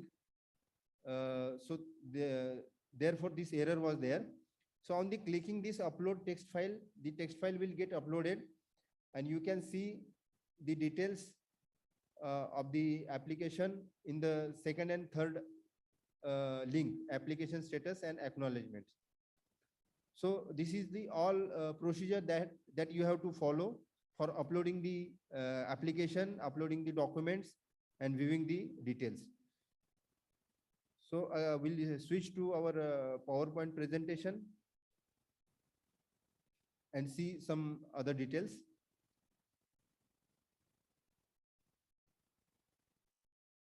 We have seen this already. I have shown from the website itself some useful tips for creation of profile for URD, resetting the password, and making payment. So creation of profile for registered dealer, you might have used this many a times. You have might have created the profile of the dealer for the tin holder. So while creating this profile, you have to go to the home screen, log in for e-services and profile for registered dealer. Then select registered active dealer or inactive dealer, enter PAN or TAN. If PAN is selected, then enter PAN and TIN and CAPTCHA. If TAN is selected, then enter TAN and constitution and CAPTCHA. Enter email ID and mobile number. You will receive an activation link from the MahaGST website and OTP on your mobile number. Then name and PAN will be auto-fetched. Open the link, enter OTP received to your mobile number, and set a security question. So you will receive a user ID and password on your mail. So this is very simple procedure to create a profile for the registered dealer. Then creation of profile for unregistered dealer. Here in this case, you have to go to home, other act registration, and URD profile creation. In that, you have to click on non-tin holder, then enter the PAN details. So this 77 number se shuru hone wala UIN number will be created based on the PAN details. So you have to enter the PAN details, enter email ID twice, mobile number, and then same procedure you have to follow as like a creation of profile for the registered dealer. Resetting the password is also a very easy procedure. After entering user ID on the home screen, you go to home screen, log in for VAT and Allied Act. Then after entering user ID, TIN number, you can click on forgot password, enter your TIN again, registered mobile number and email ID, answer your secret questions, you will receive your user ID and password on your mail. Then making payment for Amnesty 2022. See, you, whenever you are making a payment for Amnesty, use this link for the specifically given for the making payment of Amnesty. Because if you make a payment from the regular option, then also the payment will be done, but for officer it will be very difficult to identify or judge whether this payment has been made for the Amnesty or it is a regular payment. So use this link. When you go to the home of the website, there e-payment section, e-payment for amnesty link is given. Click on the that amnesty payment tile. You will come across these two tiles. One is for the payment making for the order and 704, and yellow one is for the making payment for the return. So amnesty payment as per 704 as per return. Enter anyone, like whether you are a tin holder or PAN or TAN, old act payment. Accordingly, you select your option, enter tin number and CAPTCHA, enter order type, act, financial year, period. As like regular payment, all the details you have to fill. Some questions were also being asked that whether we have to, in case of lump sum payment, whether we have to make a payment 20% in the tax category, or whether we have to make a 20% in each category of tax, interest, penalty. So better to make a payment as per the 20% of interest, 20% of penalty, 20% of tax. Accordingly, you make a payment. Even if you make a payment 20% of tax, that will also okay. That is also okay, and it will be apportioned to your requisite amount. But it is better to make it as per the classification of the dues. So making an application, we have just now gone through all the procedure, all the details that has been seen are again we are seeing on the screen. So this is the same. Important tips for making an application, some tips are given. Work out your requisite amount to make the payment first. As I told you, you need to enter the payment details and attach challan for making an application. Ma'am has told that the date for making an application is 14th October, 14 days later than the payment date. Payment date is 30th September. But I would like to urge you that file your application well before in time, because if you will make a delay in making an application or towards the end of the September, what will happen? The officer will issue a defect notice, and if that defect notice is regarding the payment, if any short payment is there, and if you will not be able to, if you are not able to make the payment before 30th September, even if you agree with the difference in dues, and if you make payment after 1st October, then that payment made after 1st October will not be considered as a requisite payment. So there is a loss for dealer. So make an application well within time, so that officer will get enough time to issue your defect notice, and you will also get an enough time to comply that. Okay, so just keep this in mind. Then in case of Form 1, an application to authority, select relevant act, we have seen these details already. Just make it sure that all mandatory fields are entered properly. Even if you don't enter, the system will give you the pop-up or error. Appeal officer desk, you have to select from the drop down. For the Supreme Court, High Court, Tribunal, there are no desk bench drop downs. You have to just select the either it is Supreme Court, High Court, or Tribunal. Then enter challan details. Enter the correct 20-digit SIN number properly, okay, to avoid the mistakes. And read the instructions carefully, set the date format, fill up the mandatory fields, resolve the errors, click refresh button, do not open .txt, upload maximum 10 documents of 2 MB each. Okay. If your document is bigger size, you compress it, make it 2 MB or lesser than that, upload that. If order or 704 is a bigger size, then you scan only relevant part, and if officer asks for the details, you submit the details afterwards. Do correct calculation of undisputed tax, pay your, and most importantly, pay your installments in time. Because if dealer makes installment delay of payment, installment payment, then what will happen? Officer will first charge the interest. So whatever payment it has done, so interest portion he will recover first, and there will be some gap or some dues which are remained to be paid.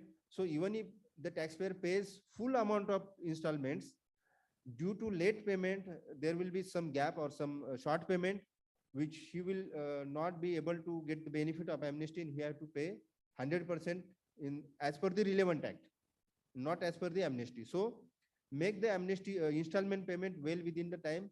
In the acknowledgement that you are getting for the amnesty installment, we have system is giving the dates for the payment of the installment. So obey those dates properly and pay the installments in time. So this was all about the technical aspects of the amnesty. Thank you very much.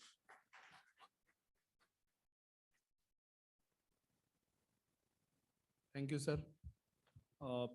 So now I request CA Saurabh Ajmera, my council colleague, CA Saurabh Agarwal, Chairman Vasai branch, and Swapnil Kolte, Chairman Thane branch, to come on stage and please present a small token of memento to sir. Pramod sir.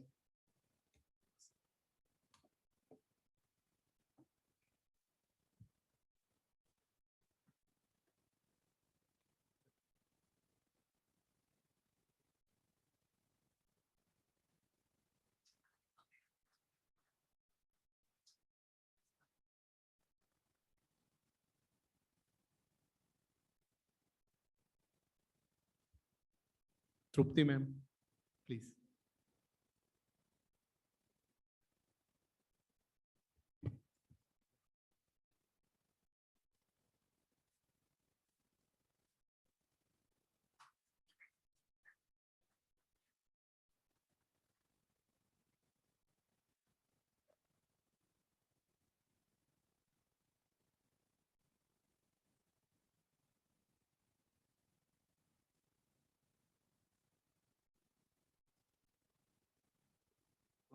Thank you so much. So now I request CA Saurabh Ajmera to propose well-deserved vote of thanks to our today's speaker. Saurabh. Thank you, Gautam. It's indeed a great pleasure to propose a well-deserved vote of thanks for such a great event in which we have presence of Rajiv sir, Commissioner of State Tax Maharashtra, and we have worthy speakers like Pramod sir and ma'am, Trupti ma'am. Trupti ma'am have covered in detail all the benefit of amnesty scheme, and that Pramod sir covered how we can make application in detail. So thank you very much, sir, for detailed deliberations. And your presentation was completely insightful and great in terms of knowledge sharings. I believe that all the members who have attended will get benefit in terms of client dealing in amnesty schemes. So big thank you on behalf of WRC and all the participants to both of you. Thanks for sharing valuable time with us and come over here. Thank you so much. Let's have a big round of applause for them. Over to Gautam. Thank you, Saurabh. So now we move forward to our next session, which is, any questions you have regarding to amnesty scheme. So I would like to call upon the stage CA Janat Wagani sir and CA Kiran Garkar.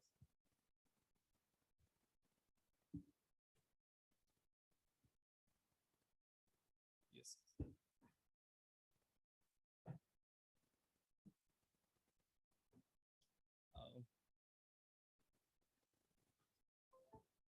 Okay.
So we'll quickly move forward to next session. I request CA Saurabh Ajmera to kindly introduce our today's a small introduction.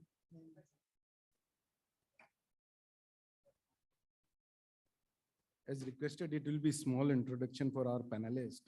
So it's indeed a great privilege to introduce our today's speaker who have always available for our benefit or profession. So first I would like to introduce Janak Bhai, CA Janak Wagani sir. He is a practicing chartered accountant since 1985, mainly dealing on cell tax. And he is also BCom graduate also. And he was national treasurer of AIF TP. At present, associate editor of journal published by AIF TP and member of subcommittee of various professional association.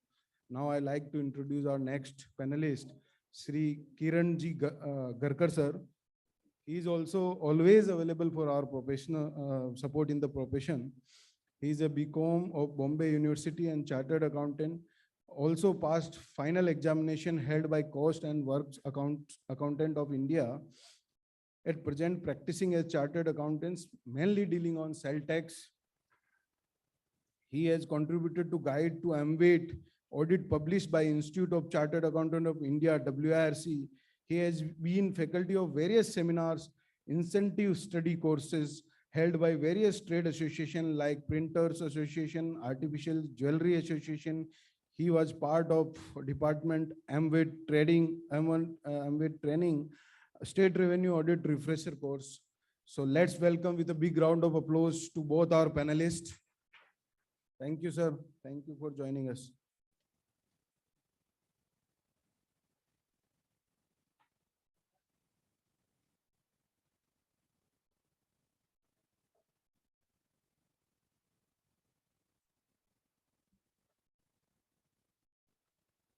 Namaskar.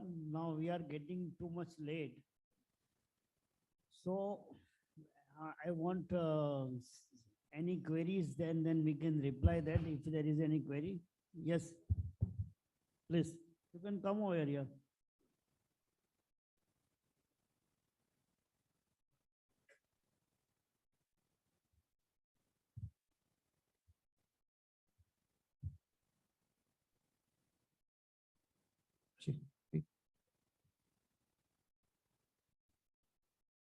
Sir, I have two queries. First is, appeal has been filed against assessment order. Now, first, that appeal filed, I'll have to withdraw that appeal before going to amnesty. Now, after withdrawing that appeal, whether my amount of tax and including interest and penalties will be a disputed tax or undisputed tax. That is one part. Second part, if I, while filing an appeal to concerned authority, maybe a commissionerate, I paid a certain amount while applying the filing appeal application. Let us say that is a 10% amount. That 10% amount, will I get the credit in the amnesty scheme or not? These are the two questions. एक चीज याद रखिए, in order to constitute disputed tax, it is not necessary to create a dispute and then say it is a disputed tax. You are not required to file the appeal also. When you have withdrawn the appeal, then still it is a disputed tax. Even you have filed the appeal, but the statutory order contains your tax collection amount payable, then also it would be considered as undisputed tax and not a disputed tax. See, the definition of the disputed tax and undisputed tax is given in the Act. Follow that definition. There are the 10 items which Madam had explained you. These are the instances of the undisputed tax. 10 items. Over and above any other thing is a disputed tax. That is the definition. So 10 item is to be considered as an undisputed tax only. The second part, Kiran can answer that. I will add something to what Janak Bhai said to make the things more clear. You had preferred appeal. It will be for some grounds, X, Y, Z. Let us say there were two grounds.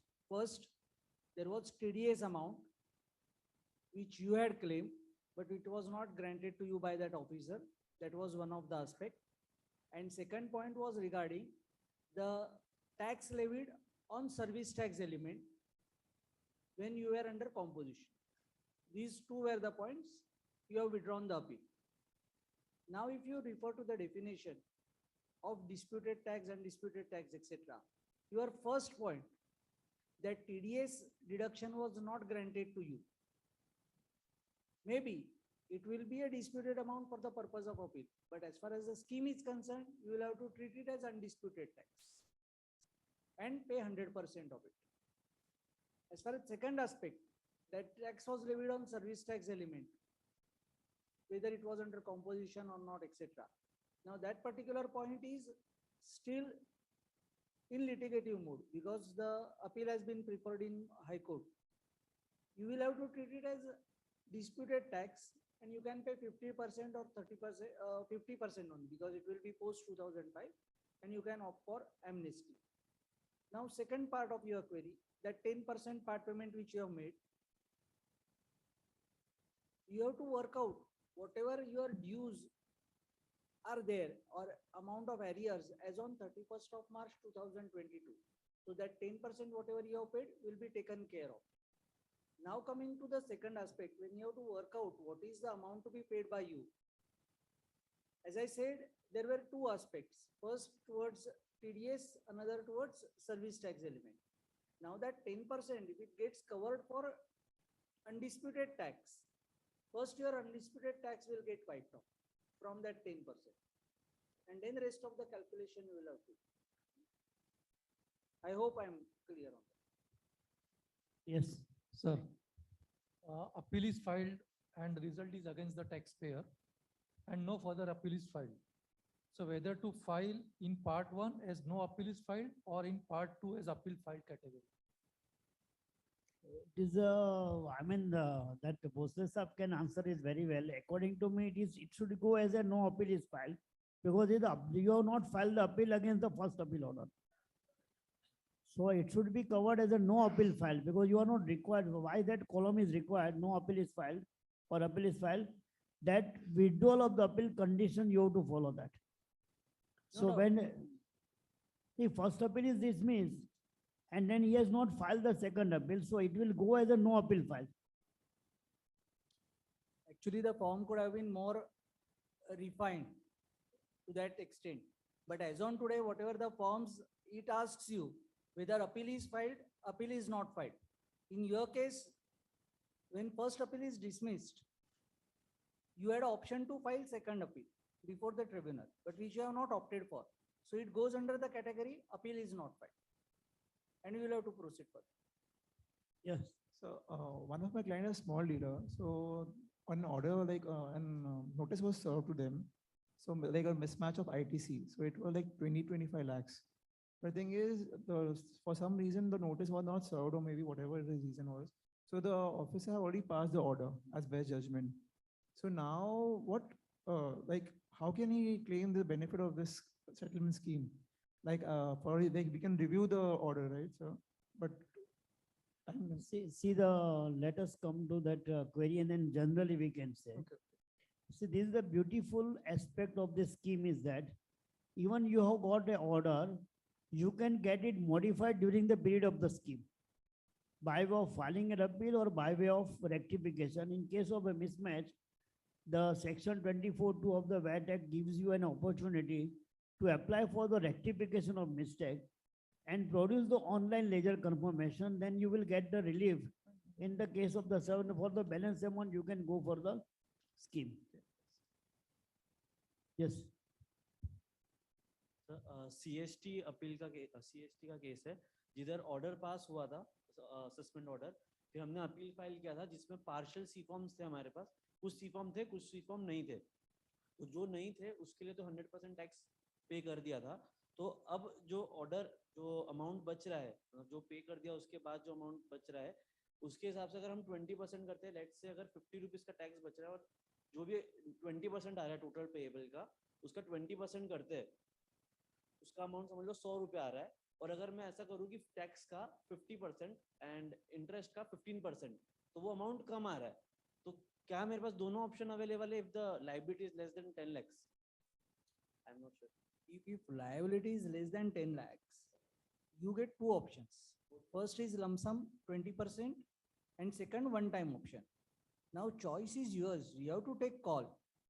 If you work out individually, 50% of tax and 15% of interest, and if that sum is less than lump sum amount, you can go for one time. So in the application itself, there is an option is provided to you to select the option whether you want to opt under the one-time payment option or a lump sum option. Once you select the lump sum option, then they will not give you to go to the one-time option. So while filling the applications, you have to take care that which options you want like to opt it. It is an option at your option. Department will not say you go for 20% or one-time option. That is your option. See, the beauty of this scheme is that there are the two important aspects is that there are the three payment options given to us. Three type of the payment options, depending upon the limit and the type of the order passed. For 10,000, less than 10,000, we need not to worry, that department has to worry for striking of the from the recovery medal. And the department has given a circle that by 30th June, the officer will intimate you that your recovery is being waived off. If you don't get that, then you can contact your nodal officer and the nodal JC that in my case it is not happened, then they will take the action. Then we have got the three payment options. Madam had explained us. One time option is by default applicable to all types of the dues. One time option. That you have to make the payment as per the table given depending upon the nature of the tax dues. Then the second option is that of the lump sum option. That is applicable to the statutory dues only and not to the return and VAT audit report demand. Statutory order may be passed before 31st March 22 or passed during the scheme period. After adjusting the payment what you have made before 31st March 22, you ascertain what is the amount exactly arrears as an arrears. If it is less than 10 lakhs rupees and you want that lump sum option, then you select that option. Then the form will calculate 20% का table खुल जाएगा. वो जो jackpot का question KBC में बोलता है ना वो खुल जाएगा. Then installment option that is applicable to 50 lakhs rupees dues per application. One can say that per application per act. But we have been given one options when it is in respect of the return dues. If legally we have to make a per return one application, but we have been given options to consider your return dues in a single year. So financial advice, and there you can get an option of installment by payment of 50 lakhs rupees. Is it clear now, Aman? एक चीज याद रखने का है, जो भरा वो गया. बट स्कीम पीरियड में आपने अगर भरा है तो आपका रिक्विजिट अमाउंट में कंसीडर हो सकता है. Other than appeal file by you. मान लो आपने मार्च में अभी आपके पास ऑर्डर आया, आप बोलते हैं मैं 10% पेमेंट करके मैं एप्लीकेशन करता हूँ, अपील करता हूँ, बाद में आप विड्रॉ करेगा तो 10% payment what you have made that would not be consider against the amount requisite under the amnesty scheme, but that would be reduced and then on the balance amount you have to make the payment. That has been clarified in the circular. I mean, we must compliment the department, the circular, the way in which it is issued. They have given the example also. I think that solves the 99% of the problem. And we must compliment the department for that matter. It is, I mean, nothing remains thereafter.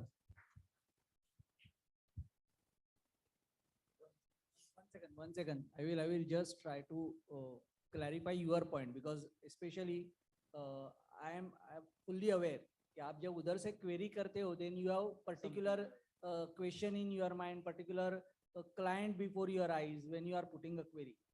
Your query was very specific that you have preferred CST appeal. उसमें से जो भी form नहीं आए थे उसका तो 100% tax भर ही देना पड़ता है. तो to that extent there are no dues outstanding. But still there are certain C forms which you were expecting or which have come, but because of some defect, officer has disallowed it, and there is interest levy. So we will put it in practical exam. Suppose that disputed amount is 50,000 and interest element is 1 lakh. 1,50,000 का आपका dues है, as on today. Now, because your dues are less than 10 lakhs, that 20% option is available to you. the entire arithmetics will revolve around the composition of tax element and interest element. So suppose 50,000 का tax है and 1 lakh rupees का interest है, 1,50,000 is the amount.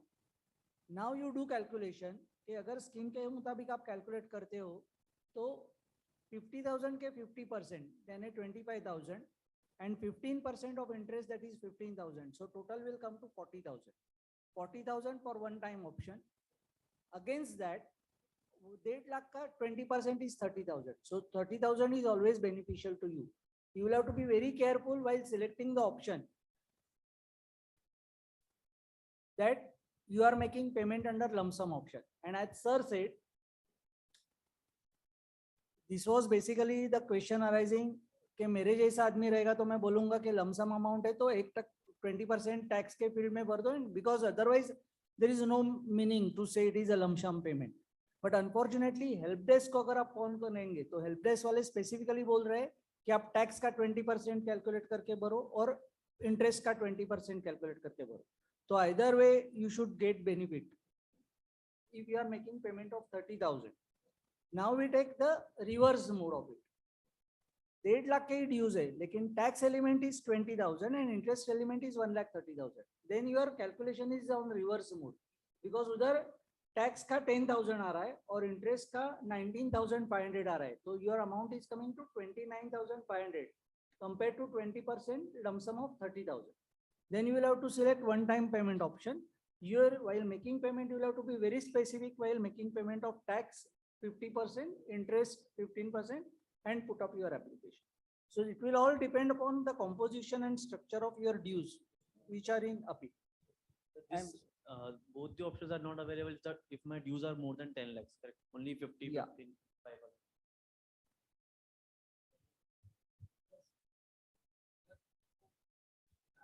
एक minute वो madam को पूछने का है sir, ladies first. Sorry sir.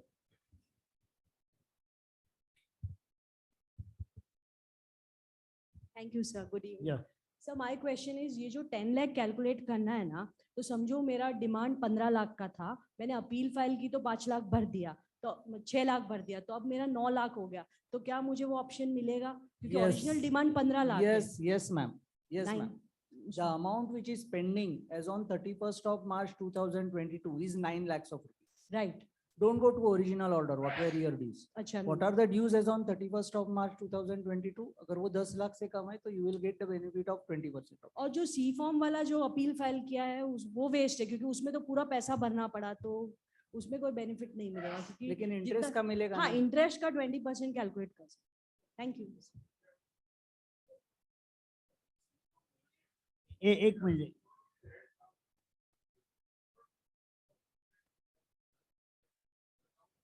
Sir, you will have to pursue that appellate officer, you will have to approach him, you will have to request him to take up your case on fast track mode. Submit whatever C forms you have received, then to that extent your liability will get reduced. And if he passes that appeal order on or before 30th of September 2022, you can still go in for the benefit amnesty for the remaining amount. हाँ एक minute साहब का बोला, ये बोले sir. एक minute sir, एक minute हमने ले, अरे माइक ले लो, माइक. अच्छा, you are giving mike sir. Sir dealer को 20 पेज का नोटिस आया था जिसमें 4 खंड थे. एक था कि वो जो सप्लायर था उसने अपना दुकानदारी बंद कर दिया. दूसरा था कि J1 J2 में फर्क था. तीसरा था मिसमैच अमाउंट था, आप इतना डिमांड करते हो वो इतना सेटअप नहीं मिलेगा. ऐसा करके फिर हमने डीलरों को अप्रोच किया तो उन्होंने अपना लेटर दिया कि हमने टैक्स भरा है, गवर्नमेंट को दे दिया, तो उन्होंने रेक्टिफिकेशन ऑर्डर पास कर दिया. अभी रेक्टिफिकेशन ऑर्डर में आया कि 1.25 लाख टैक्स, 1,75,000 रुपया इंटरेस्ट, समझो 4 लाख रुपया आया. तो अभी उसमें लिखा नहीं है कि डिस्प्यूटेड कौन सा है और अनडिस्प्यूटेड कौन सा है. तो ये कैसे पता लगा जाए कि आउट ऑफ दिस 4 लाख इन दोनों की कैटेगरी में कौन कौन सा अमाउंट आएगा? आपको जो है ना अपील जब फाइल करते हैं तो very details analysis of the additional tax demand क्या है वो आपको पता चलेगा. नहीं सर, ऑर्डर में लिखा हुआ है कि 3.5 लाख रुपया पे करना है. मैं आपको क्या बोला, ओरिजिनल ऑर्डर की बात करता हूँ, आप रेक्टिफिकेशन ऑर्डर बात की बात है. ओरिजिनल ऑर्डर में जो आपका क्या पोजीशन था, what was the reason for the additional dues, वो तो आपको पता चल जाएगा. कि डिस्प्यूटेड ड्यूज कौन सा आएगा other than your return dues, मोटा मोटा आपका रिटर्न क्यों नहीं, तो आपने रिटर्न का पैसा भर दिया तो आपको additional dues would become disputed dues, whether you have accepted or not, that we are not going to consider that. आपने सेट ऑफ गलती से ज्यादा ले लिया है, you have accepted it, but for the purpose of settlement scheme it will be considered as a disputed tax. ये आप चीज ध्यान रखो। वो 10 जो है ना, 10 commandments of the Bible 1 2 3 Roman में 10 जो है वो 10 को याद रखो। आपका अमाउंट वहां पे जाता है कि नहीं है, अगर आपको नहीं पता चलता, you go to the officer and ask him ये 10 में बैठता है कि क्या करने का। And if he doesn't give you the reply, then you contact the higher authority, and then the postal sahab and madam is there. They will help you to determine and ascertain what is the amount payable under the scheme. पर जल्दी करिए, last में मत करना। Okay sir, thank you. हाँ शैलेश भाई। This is regarding the amount and year of outstanding demand. If you go on the income tax website, we get year-wise details. This is the year, this is the outstanding demand, this is the year, this is the outstanding demand, this is the interest. Now the latest website shows the calculation of interest as well. If you go to the MWET website, the problem is this: one of the client has come to me in the year 2011. So I've got all his demands, orders and everything from 2011 till 2017. Fine, I can deal with those things, no problem. But about between 2005 and 2010, what had been the position? I am not aware, and the other CA is not cooperating at all. That is one thing. Another thing, sir already told us that हमको half-hearted कुछ भी नहीं करना है। अभी कोई भी dealer चाहेगा कि 2005 से 2010 में भी कोई अगर डिमांड है, which is not rather 704 वाले के उसकी डिमांड है, unless इनकम टैक्स वेबसाइट पे जैसे हैं उस तरह से अगर कोई डिमांड, इंटरेस्ट, पेनल्टी कुछ अगर दिखता है, then we can definitely deal with everything, because we would like to see that कि उसके बाद भी मेरे पास तो आएगा तो सभी के लिए आएगा। 2005 से 10 के लिए कि भी सर ये तो मेरा रह गया, सितंबर पूरा हो गया तो मेरा वो पेंडिंग ही रह गया, तो वो रह जाएगा। तो हमें अगर पूरा करना है तो जैसे इनकम टैक्स डिपार्टमेंट की वेबसाइट पे तीनों चीज दिखती है। अभी तो interest day to day calculate होता है, देखिए उसमें, तो that will make a person run faster with the MVAT department also. अरे मेरा तो इंटरेस्ट बढ़ रहा है तो मुझे वेवर भी कम मिलेगा, हो सकता है। तो एक कहने का मतलब क्या है sir, if you we get that figures on the website then we can.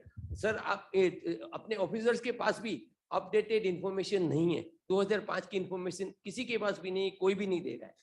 Just ask any officer, 10 माले पे जाओ, किसी के पास भी नहीं है, सर हमारे पास वो डाटा नहीं है, अभी आप बाद में आओ, बाद में आओ, बाद में आओ। पर जैसे आपने कहा लास्ट में जाएंगे तो कुछ मिलने वाला ही नहीं है। Please do anything, something about that particular display of demand on the website itself with respect to each dealer. Thank you. ठीक है सर, मतलब इनका सवाल ये है कि इनकम टैक्स डिपार्टमेंट के वेबसाइट पर जिस तरह से अपडेटेड इंफॉर्मेशन है रिगार्डिंग द पेंडिंग ड्यूज, उस प्रकार से एमवेट एमजीएसटी के साइट पर उसी प्रकार से उसको शो करना है। तो आपको पता है कि एक अपनी रिकवरी यूटिलिटी है, फिर मॉड्यूल बाद में बना रिकवरी का। तो इसके दरमियान जो रिकवरी पहले फिजिकल ऑर्डर से जो होती थी उसको ट्रांसफर किया गया यूटिलिटी में, फिर मॉड्यूल से जो ऑर्डर बनाए गए उसकी डिमांड अलग से है।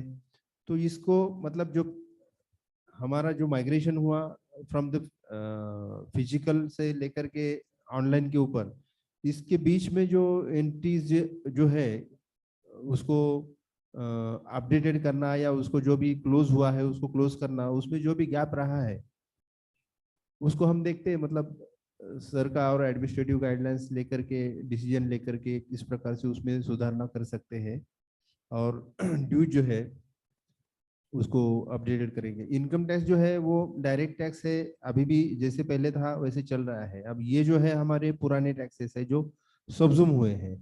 We are now move to the GST. ये पुराने एक्ट के बारे में डिपार्टमेंट और गवर्नमेंट मतलब उसको जो भी अभी एबोलिश हुए हैं टैक्सेस उसको हम एकदम से खत्म करना चाहते हैं, इसलिए एमनेस्टी निकाला है।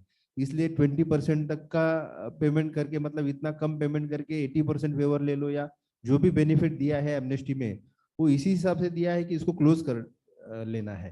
अब पुराने ड्यूज के बारे में ये अपडेशन में जाने के बजाय हम जीएसटी के तरफ और ज्यादा इम्प्रूवमेंट में ध्यान देना चाहते हैं। सर आपकी बात बरोबर है सर, इनका जो सजेशन जो है कि what ever the data you have available on your system, if it can be uploaded on the website on the dealer when I log on my then if it is possible, but Sailesh bhai, one thing is very good that they are writing a letter to the courtesy letter में आते हैं। नहीं वो नहीं आएगा, उसके पहले आ जाएगा। But then sir ऐसा हो सकता है क्या सर कि because in case of a merger and amalgamation and some cases that we would like to know what are my dues. So if I can approach your authority, is there any dues against me which I can get for? तो आप जरा सोचिए, तो ऐसा एक हमको portal में या तो मेल में दे दीजिए, तो we can contact your officer on our own also. बाकी मुश्किल है सर, ये गंजी में अपना घास की गंजी में सुई ढूंढने के बराबर है सर।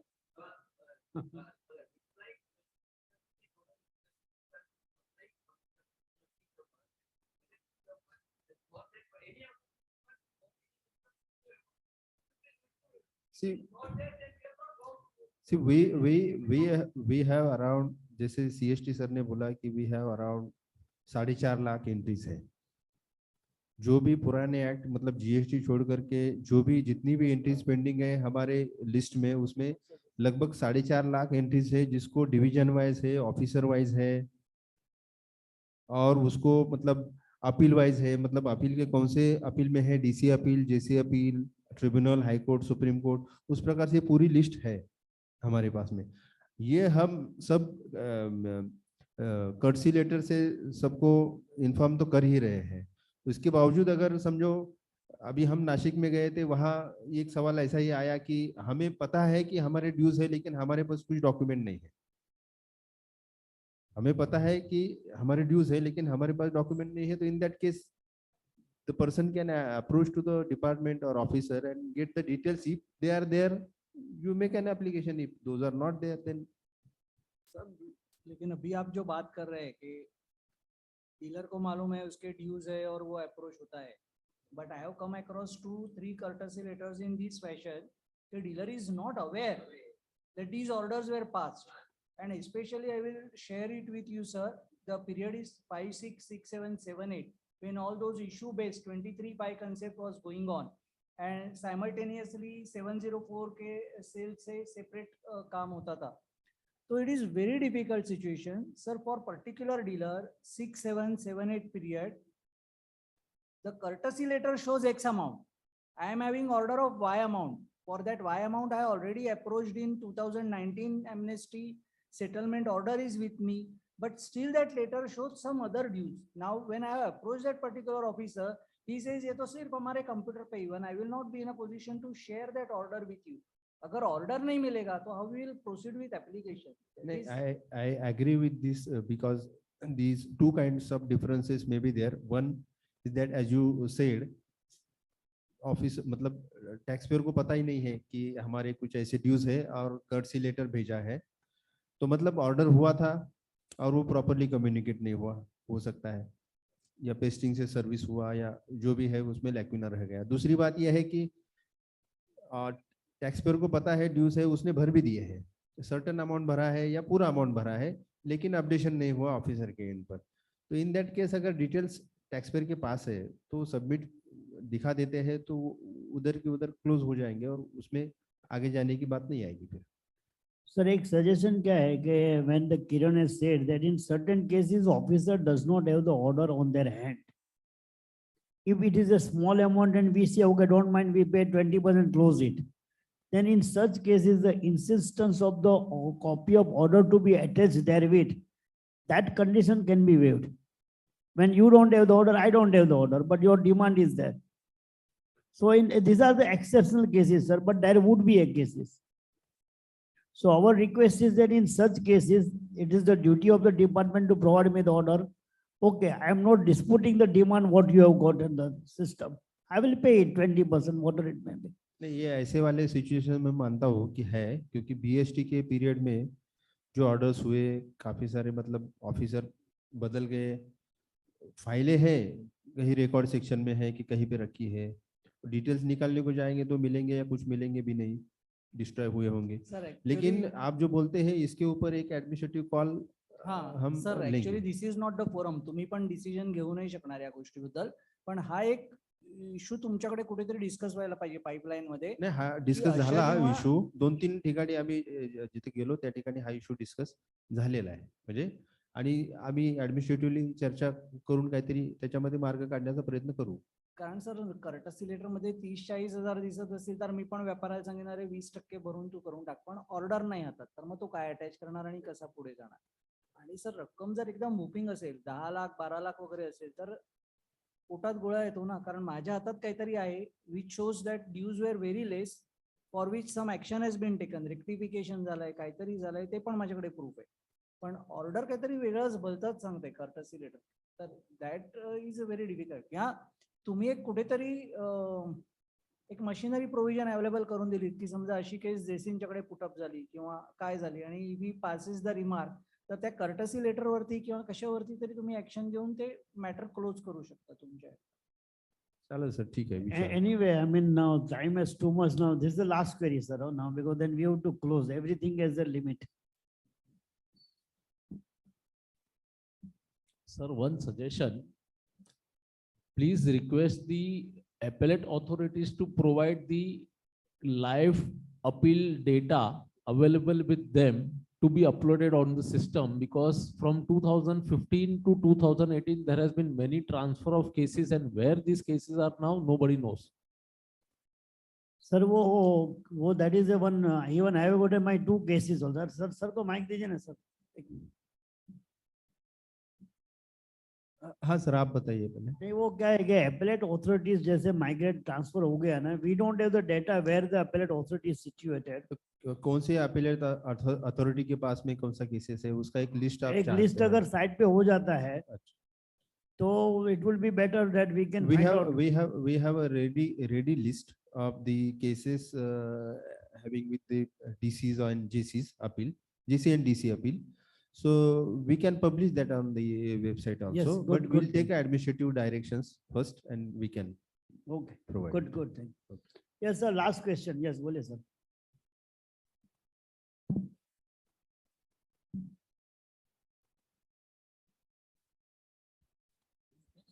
हेलो, हाँ सर, अभी सर कुछ केस ऐसे हैं जो अपील में पेंडिंग है, बट उसमें इशू खाली इतना ही है, किसी का मिसमैच है, किसी का सी फॉर्म वगैरह है, बट प्रॉब्लम क्या हो रहा है कि जो अपील है वहाँ पे ऑर्डर पास नहीं हो रहा है, तो इसकी वजह से क्या अननेसेसरी डिले हो रहा है.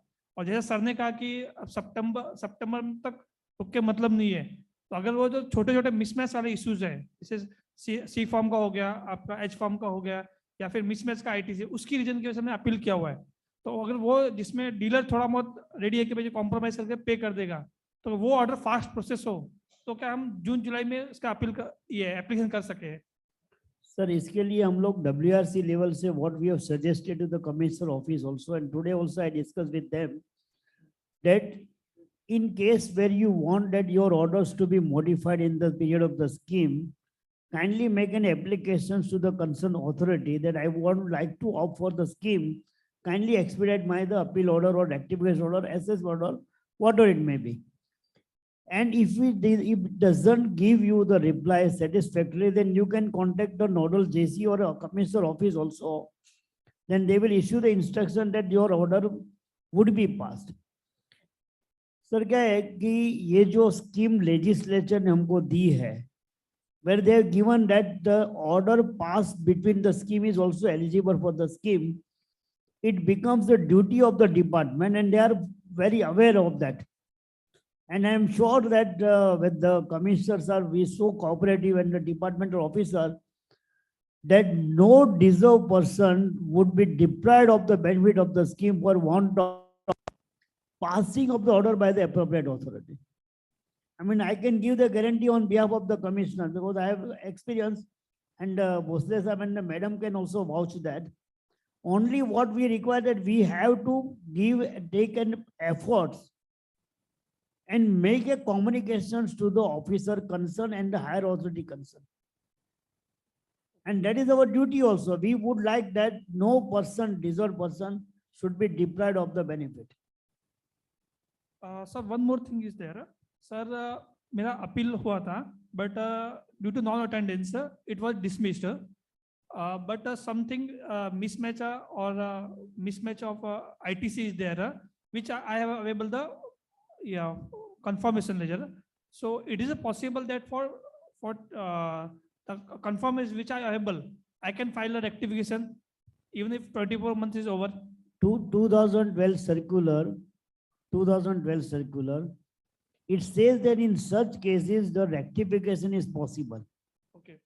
Now, the problem is that the department can give a very proactive instruction in that matter. When I file the appeal, and appeal is dismissed for non-attendance, then the assessing authority has got the jurisdiction to rectify it because he is not deprived of his power to rectify the order. So you can apply for the rectifications of the assessment order online 307 application, and you can request him to allow the leisure karma because it is a undertaking given by the department to the High Court that if the tax is paid by other person, then you will get the set off. Okay. Any time limit is there for rectification of such kind? For this kind of the set off matter, the set off ke liye, actually, in fact, that department was to publish the list of the dealer in whose case recovery is made, and they have to give the auto benefit to you. That is the 2012 circular. Okay. So according to me, legally, there cannot be a time limit because 2012 circular is there. Okay. And I mean, we'll request this matter to the commissioner, sir, so to give the appropriate direction in case of the disallowance of the set off. Sir, 24, I do agree 24 too, but 2012 is very good because what I mean that department commissioner can be, sir, what we are discussing, madam, that 24 to gives a 2 years limit for the rectification. But I am not on the VAT provision, I am on the undertaking given by the department to the High Court. And there is no time limit. It was the duty of the department to give you the relief in such cases. It's a matter of proof whether tax is paid or not. Online ledger karma is one of the proof for that. So we'll put up that case, and otherwise, because what will happen that you will have to file the appeal before the tribunal, get it remanded back. Yes. And it's a long process. Okay, thank you, sir. Okay, I mean, let us close because it is a never ending story. And I thank all the persons and department for giving us the opportunity. Thank you very much.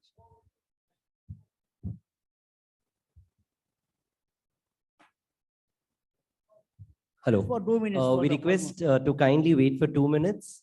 We would like to felicitate our sir. I call up Yashwant Kasar sir, the Vice Chairman of WRC, to kindly felicitate our panelists, Garkar sir and Vagani sir as well. Can we have a big round of applause for our panelists?